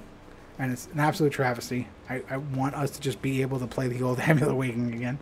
But that's a very unfortunate rules interaction that, yeah, it's just a reality of how it is now. But let's update this a little bit now. Let's talk about more positive things. So adding in a few things. With the new rules change, Rescue becomes one of the best actions you can play. It's Warlord only, but any action that targets a character in your army, cancel the action, attach this to your Warlord, they get -5 skill. So I like this card because, again, it's like a... I would equate it for Magic terms. Rescue is force of will. Like, there is some drawback here. It's probably not going to come into play, the drawback. Losing some life, or discarding a card, or whatever. I forgot what Force of Will does at this point. But -5 skill in your Warlord, probably not going to come into effect, but it might. And there are some people who will put 3 rescues on their Warlord and be like, yeah, sure. If you got some DC check that's going to hurt my Warlord, that's going to suck. But I guess cancel 3 of your actions. I'm probably going to win in terms of just tempo. So Rescue is very huge right now. Very, very big. And with everything targeting, it cancels a lot of things. For that reason, let's talk about items real quick. Potion of Blurring. This item is the only way that front rank fighters exist. Because once you pop that, anytime an opposing character, or anytime another character targets you, DC 22, or the striker action is canceled, it makes it so you can live in the front rank. It's super good. Super, super good. So, for the same reason that Rescue has gone up with the new rules, so has Potion of Blurring. Other addition over here on the action side, Winter Warfare. Didn't have this on here now. It's kind of starting to calm down a little bit, but at one point, Winter Warfare defined the meta, and I still think it's worth running in a Darmy right now. But it targets every character in play once it's played, so that kind of hurts it. So again, if the opponent has Rescue, you can cancel Winter Warfare and they do it. But if Winter Warfare goes off and like you're in a Darmy deck and you're blitzing with all these level 1 characters that don't care, it's going to crush a mid-range deck. Any deck that needs to fall forward, or as long as you're not maneuvering, like Winter Warfare adds so much more damage to ranks being crushed. It stops the opponent from stunning characters forward because they're just going to take wounds when they do that. But it's still worth noting for sure. It does target, it does target everybody. I had Recruiter's Order on there. Yeah, we took that off. I don't think that belongs on here. Instead, I replaced it with Zin's Secret, mainly because you can build a deck around Zin's Secret. It's pretty fun. This character has -1 hit point. When this character dies, Zin's Secret must be equipped to an adjacent characters. So you can do some fun stuff with like a Shadowstone Gargoyle, stealth into the opposing ranks, or even like a Prophet, stealth into the opposing ranks, equip Zin's Secret. So now the opposing characters have to equip the Zin's Secret, and if they all have like 1 HP, they just die. It's very fun. But, you know, it's the way it'll work, like, let's say you have like your 3, 2, 1 in your ranks. Like, if you put Zin's Secret, you'll kill 4 characters. It's very fun. You're like, wait a minute, but like, how is this working? Like, what if I don't want to equip it? It doesn't say may. You have to equip it. As long as your character can equip items, then Zin's Secret's going on them and hurting it. I ran a deck like that with Berlin the Stout. You might be able to see it. Even then, some people were like, huh, is that how it works? Like, yes, that's how it works. So I have it on here just because it's of note. But, you know, there's other stuff. Bodyguards on here to stop some of those, like, Karatchuk decks, some Silver Bullet decks. But Bodyguard doesn't stop, like, Stealthen decks. So that's what it is. But otherwise, Nodwick, most important item, just to recur all your other items. And then Black Moss is also important for most Blitz decks, because you just put it on your little weenies that you're rushing with, and then you basically you kill them to like auto wound something. So Black Moss is a way to help, like Black Moss in a Nemesis deck that also has Halo of Fire. That's 2 wounds. It's very fun. So also, like, awesome. So, but that is it. That is my update to Ancients. Took me about as long as it did last time, and man, talking straight for 2.5 hours is really tiring, but we got there, folks. But that is Ancients. If I had to, again, if I need to talk about like, oh, what's the best deck, I would recommend taking a look at the top lists here that we have for like the Warlords, and just go look on sagathestorm.com. Go to the deck archive. You'll see deck lists of some of the decks if you need a place to start. Like, oh, you're saying Gunnerva the Moon is great. I've never seen a Gunnerva deck. What does that look like? Go to the deck archive on sagathestorm.com. You'll see the version that Graham has played many times or other people have played, and that gives you the starting deck list of what you want. But I'd say Gunnerva's a top for sure. Zod is always going to be a factor and contender. For Elves, Sanguinel for sure is a top deck. Adarami, absolutely top deck. Nemesis and Jape, those are also tier 1. And yeah, I don't even know if I'd consider Kothka tier 1, maybe like 1.5. None of the chosen to consider, but I'd say like that's the top tier. But you know, again, this is just to kind of close it out. This is just my opinion of where I see the meta. I am human. I am capable of mistakes. I'm capable of having opinions. You guys are capable of having opinions. Or, again, you may just like bad warlords. That's fine. There is nothing wrong with liking bad warlords. We are literally encouraging that in our online events now with an ugly list, quote unquote. Like, and people are now playing and exploring some of these bad warlords and like having success with them. And it's great because now people are now learning that some of these other cards, sure, while in a competitive sense might not be the optimal choice, they can still hold their own. And there's still some really cool things you can do with them. So just keep that in mind. If I put your favorite warlord in the bottom, feel free to curse me out. It's okay. I still love it. Don't worry. Everyone does that. Everyone who loves me usually just insults me. You'll see that if you're ever on the Discord. It's okay. I'm not offended. It's just how it goes. This is the kind of establishment we are with this stream. It's just our love language. It's fine. But you can tell me I'm wrong with my decisions, and we'll laugh and have a good time about it. But this is just kind of to help some of the newer players. How do you tackle this thing? Well, watch this 2.5 hour video, and that'll help you out a little bit. But hopefully I'll put some chapters in this video so that you can like skim through it if you want. But hopefully, again, this was helpful to some people. Hopefully it was entertaining to others. Hopefully it enraged a few people. Hopefully it made some people happy. But that's what we're aiming for here. So if you guys have hung around here, thank you very much, and we will reward you. Except Reg. No, Reg is banned. Get out of here. You should do a top tier list of warlords, like other like the S. Oh yeah, I know what you're talking about. I could do that. I can do that and then it not have to be stream content. I can just put it on there and then just watch the Discord and Facebook community start yelling at each other. That's not a bad idea, Rodrigo. If anything, just to get a rise out of people, that seems worth it. So I am all about that. When dice are involved, anything can steal a win. That's absolutely true. You are very much welcome, J.K. Lawlings. And so let's reward some of you guys. Let's go to the giveaway. Let's wrap up this stream. Where are we at? There we go. So for those who may be new to our stream, we like to give away spins of the Wheel of Woodrow. Now, what is the Wheel of Woodrow? Wheel of Woodrow is an affectionate ribbing of good old Woodrow Hood, who you've seen a lot of with the Kickstarter over here. But it's a way to give out random prizes. And usually I give a spin away to my opponent when we stream games.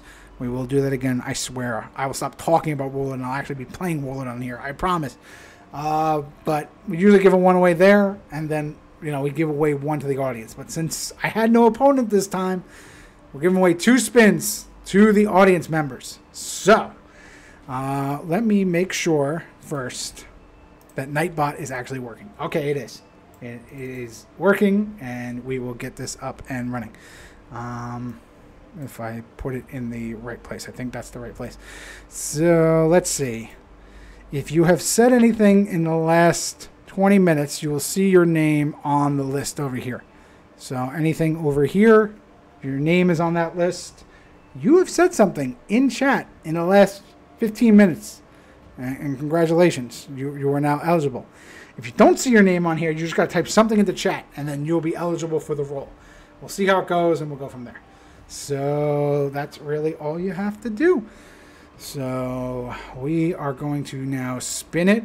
going once. So the first spin is going to go to Celtic. Oh, man. And we got some new people in here. I was hoping to give one of them a spin. It's going to go to this jerk. Get out of here. Rigged. Alrighty, let's see. Let's get things back up. So, hopefully you fumble. Where is Nightbot? Why is Nightbot so trash right now? I don't know. This is what happens when you don't stream for a while, folks. Things don't turn out as well. But, alright, so we're going to spin for Celtic. I'm just going to keep on spinning. There's a lot of choices on this wheel. Stupid Luck or Chosen is what we're looking for. If we get Stupid Luck or Chosen, we're going to get a random pack of Black Knives over here. There's a few fumbles on there, where if you fumble, you get nothing. That's Rigged. it. You just lose. It is not rigged. That is a lie. And then there's some other fun stuff. There's ways to get random Warlords and do some other things. And then there's ways to get onto the loot box. Because if we get a pack on here, we're going to open it live on stream. If it's a quality rare, I will ship it off to you at no cost. You own that pack. It is your pack. If we open it and it's a bad pack, it stays with me in the loot box. And then eventually, when we get 8 loot box candidates, we give away the whole loot box to that person. So, I've had some fun with that. But anyway, here comes Celtic Spin, which I've been going for a long time, and I'm going to let it go. We haven't seen a God Pack in Black Knives yet. We had Demigod packs on Light and Shadow. That was fun. Alrighty, so Celtic has... You were close, my friend. You have landed on Chosen. Just shy of Fumble. So you are good to go. You are going to get a pack of Black Knives. And let me just show. Good old box of Black Knives. This was hard to find. Thank you to the eBay seller who's like Moonlight Emporium, I think it was, who worked with me. They were the only one who had a Black Knives box. They worked with me on a price that was very reasonable, and we were able to get this box here, and we've been opening it for the last few months. So slowly but surely we're still opening it here. But you can see these beautiful old AEG packs. Celtic, I'm just going to take the top pack. You don't get to pick any packs here. If I have another voice here, I usually let them go like, oh yeah, go to this column, this many packs down. But we're not doing that this time. We are looking, we already have pulled a Tauren. We're looking for a foil Tauren. That's what we want. We have pulled a Tauren in here. We've pulled a foil Mass Blessing and a regular Mass Blessing. So this box has already been hot. Hopefully the well is not dry. So I think it's just the one rare. And then I think we're good. It's been a while since I've had to open a pack, so I don't remember. But let's see what we have for Celtic. Starting us off, uncommon. We got Out of the Shadows. We got Valanth. We got Sky. Now we're talking. So those are the uncommons. Going into the commons, we got Whisper Shot. We got Burning Hands. We got Sicarian Giant. We got Taunt. Tether. Sacrifice. Still a good card. Kador. So those are the commons, uncommons so far, what we got here. But really all we want is the rare. We're looking to see if it's a good rare. Now, Celtic has had some success just pulling Warlords. He's pulled, I think, the most pack Warlords out of here. Because I think I've sent him like 5. But let's see what we have for you, Celtic. What is this card? I can't even see what the hell that card is. Tales at the Inn. I do not remember this card for the life of me. Tales at the Inn. Oh boy. What is this card? Let's read it up. So Tales at the Inn was a level 4 fighter action. React. Play after a character with less than half of this fighter's attack hits him or her with a melee strike. Negative attack is considered a 0. The strike automatically fails. So after a character with less than half of this fighter's attack hits. Okay, so like if you're R-Tech and you have 14 as your base attack, and someone hits you with a +7 or lower, or less than half, so it would be 6 or lower, you can play this as like a too fast to see. That is exactly what this card is. And it is very conditional on hot garbage. Oh man. I'm trying to, it's not, yeah, it's kind of blurry there. I did not swap it behind the cameras there. Better lighting over here. It's Tails at the End. It is literally like a fighter's Too Fast to See, but it's really bad. Okay, so this card is trash. We did not get a good one. It goes to the loot box. So Celtic, thanks for playing. You have not won anything. And that is how your pack ends. In the loot box. So somebody will eventually own that bear card. But we still got to get some candidates. Alright, we got one more spin for you fine folk. Let's get the wheel back out. Good old Woodrow. Yeah, let's put him right up there so you can see face forward. And let's get Nightbot back up and running. Let me see. I changed some things on Nightbot. Is it more? No, it's worse. Okay. That is so bad. I don't know what happened with my Nightbot, but okay. Manageable. Very hard to read, but manageable. So if you see your name on that list, you're still good. If you can read it, I'm sorry. But basically, if you're listening to this, say anything in chat, and you're entered in. Anybody but Celtic, who you can see, he's still saying me a lot.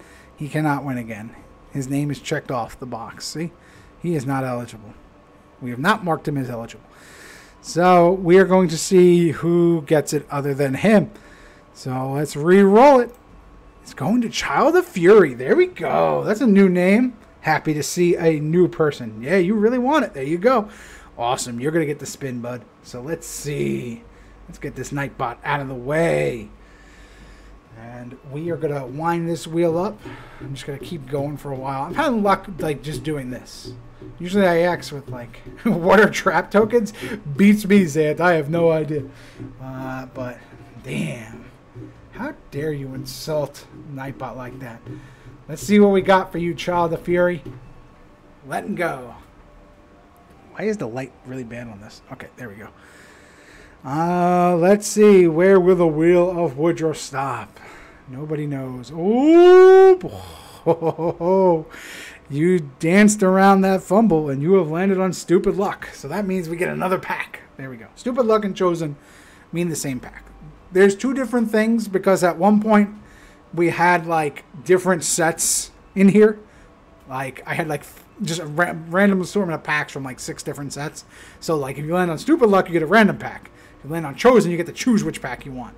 But since your only choice is Black Knives, you're getting Black Knives.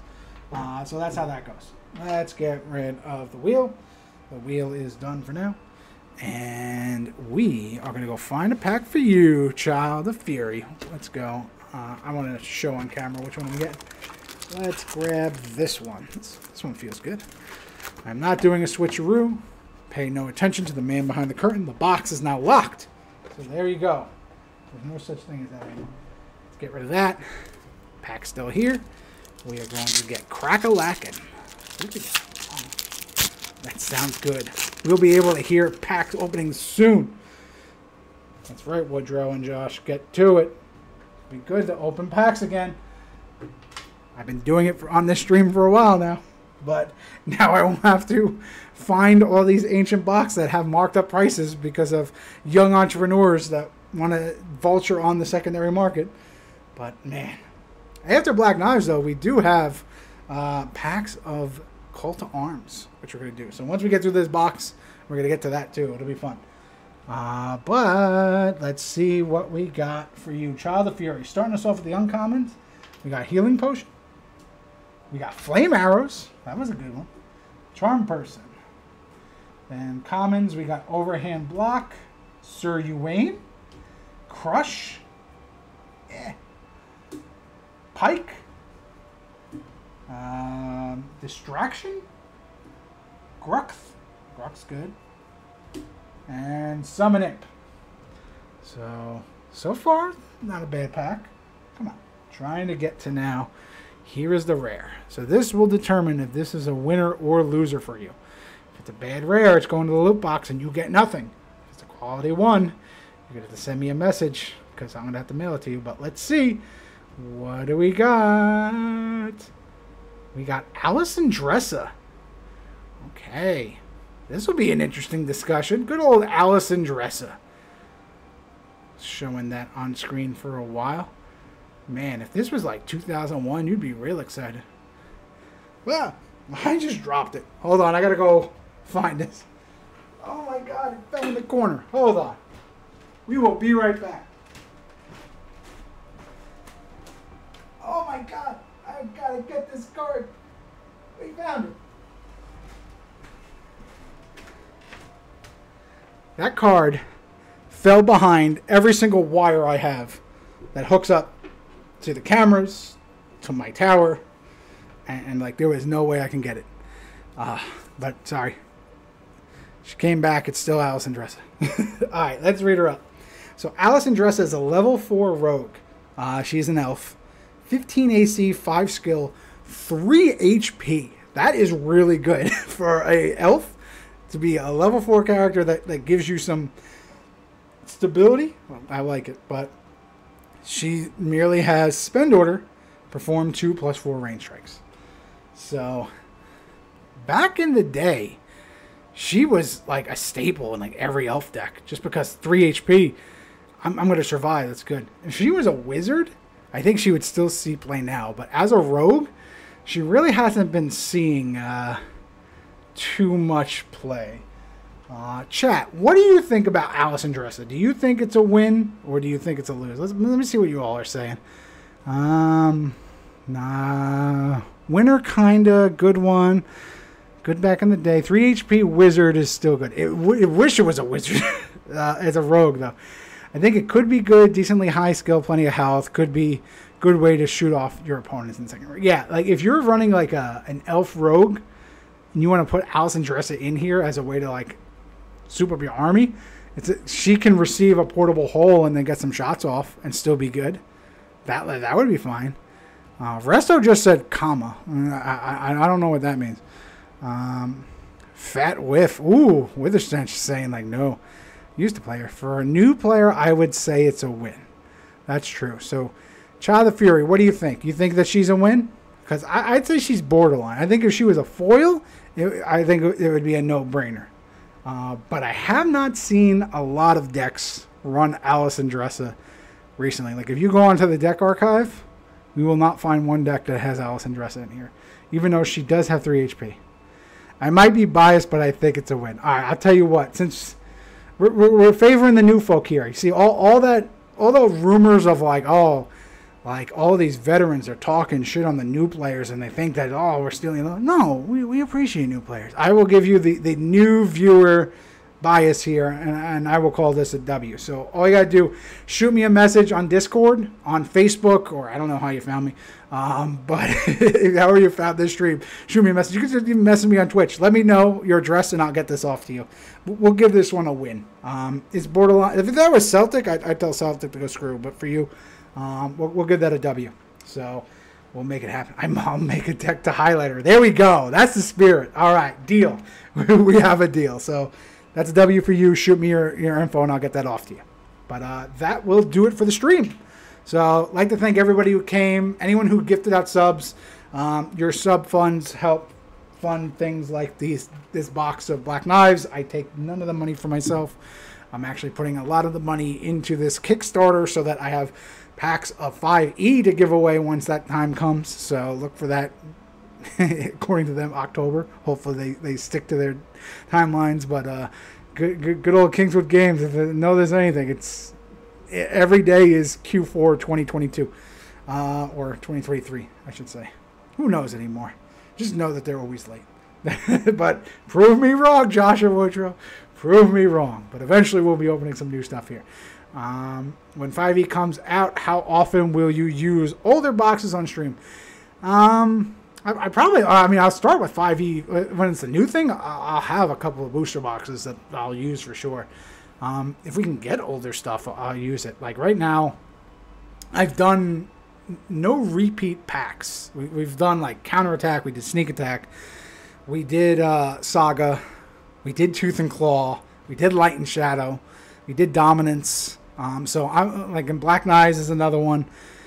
We're looking for like newer ones. So if they come up in the secondary market and I find them on there and I can get them for a reasonable price, I usually will. We're gonna do Call to Arms. I just have them as loose packs. I got them from Warlord Card Gamer, so shout out to him. But like if I find them at reasonable prices, I will continue to use old packs, just because it's fun. But I definitely will be doing a lot of 5e once it comes, because I think that's where the majority of players are going to be using it. You can use the box of greed. Yeah, imagine that. Like, all right, cool. You get a pull from the box of greed. Let's go. Oh man, I bet you everybody would love that. Everyone could be fishing for that Tauren. There's no losers in there.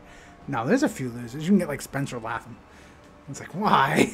And some people need Spencer Latham, but I don't. But nah, I'm only getting the one box of greed for myself. So I am investing in booster boxes. So we'll go from there. But either way, thank you to everybody who came, hung out in chat. Really appreciate it. Again, thank you to anyone who gifted out a sub or subbed themselves. Really appreciate that. For my next stream, don't know when it's going to be. Probably within a week plus. I'm hoping with Ancients being the next online event, I'll be playing in that and I'll be streaming my matches as we go. The fact that, you know, I have a new member of the family, my daughter Clara being born on May the 4th, there we go, has stopped me from playing in May's tournament. And man, did I underestimate how hard it would be to find a stream slot while having a kid that relies on you for everything. So it's been hard to stream while caring for my young one, but I think we'll get into a rhythm by the time Ancients comes along. It's just, I don't know, or by the time June comes along. It's just going to depend on opponents. I have less flexibility with my schedule. I can probably only stream at certain times and plan it out. So, but I'll get as many games as I possibly can coming up, because if you check out any of my old videos, that's what we mostly do here. I usually just stream my tournament games, and you all get to see us play, and it's usually a good time. So we'll be doing more of that hopefully soon. But until then, make sure you follow me on Twitch, follow me on YouTube, like, subscribe, all that jazz that you're supposed to do. But just that'll let you know when I'm going to do some more videos, or just be a part of the Discord and Facebook group, because I also post there. But yeah, till then, folks, take it easy and have a good one. Bye-bye.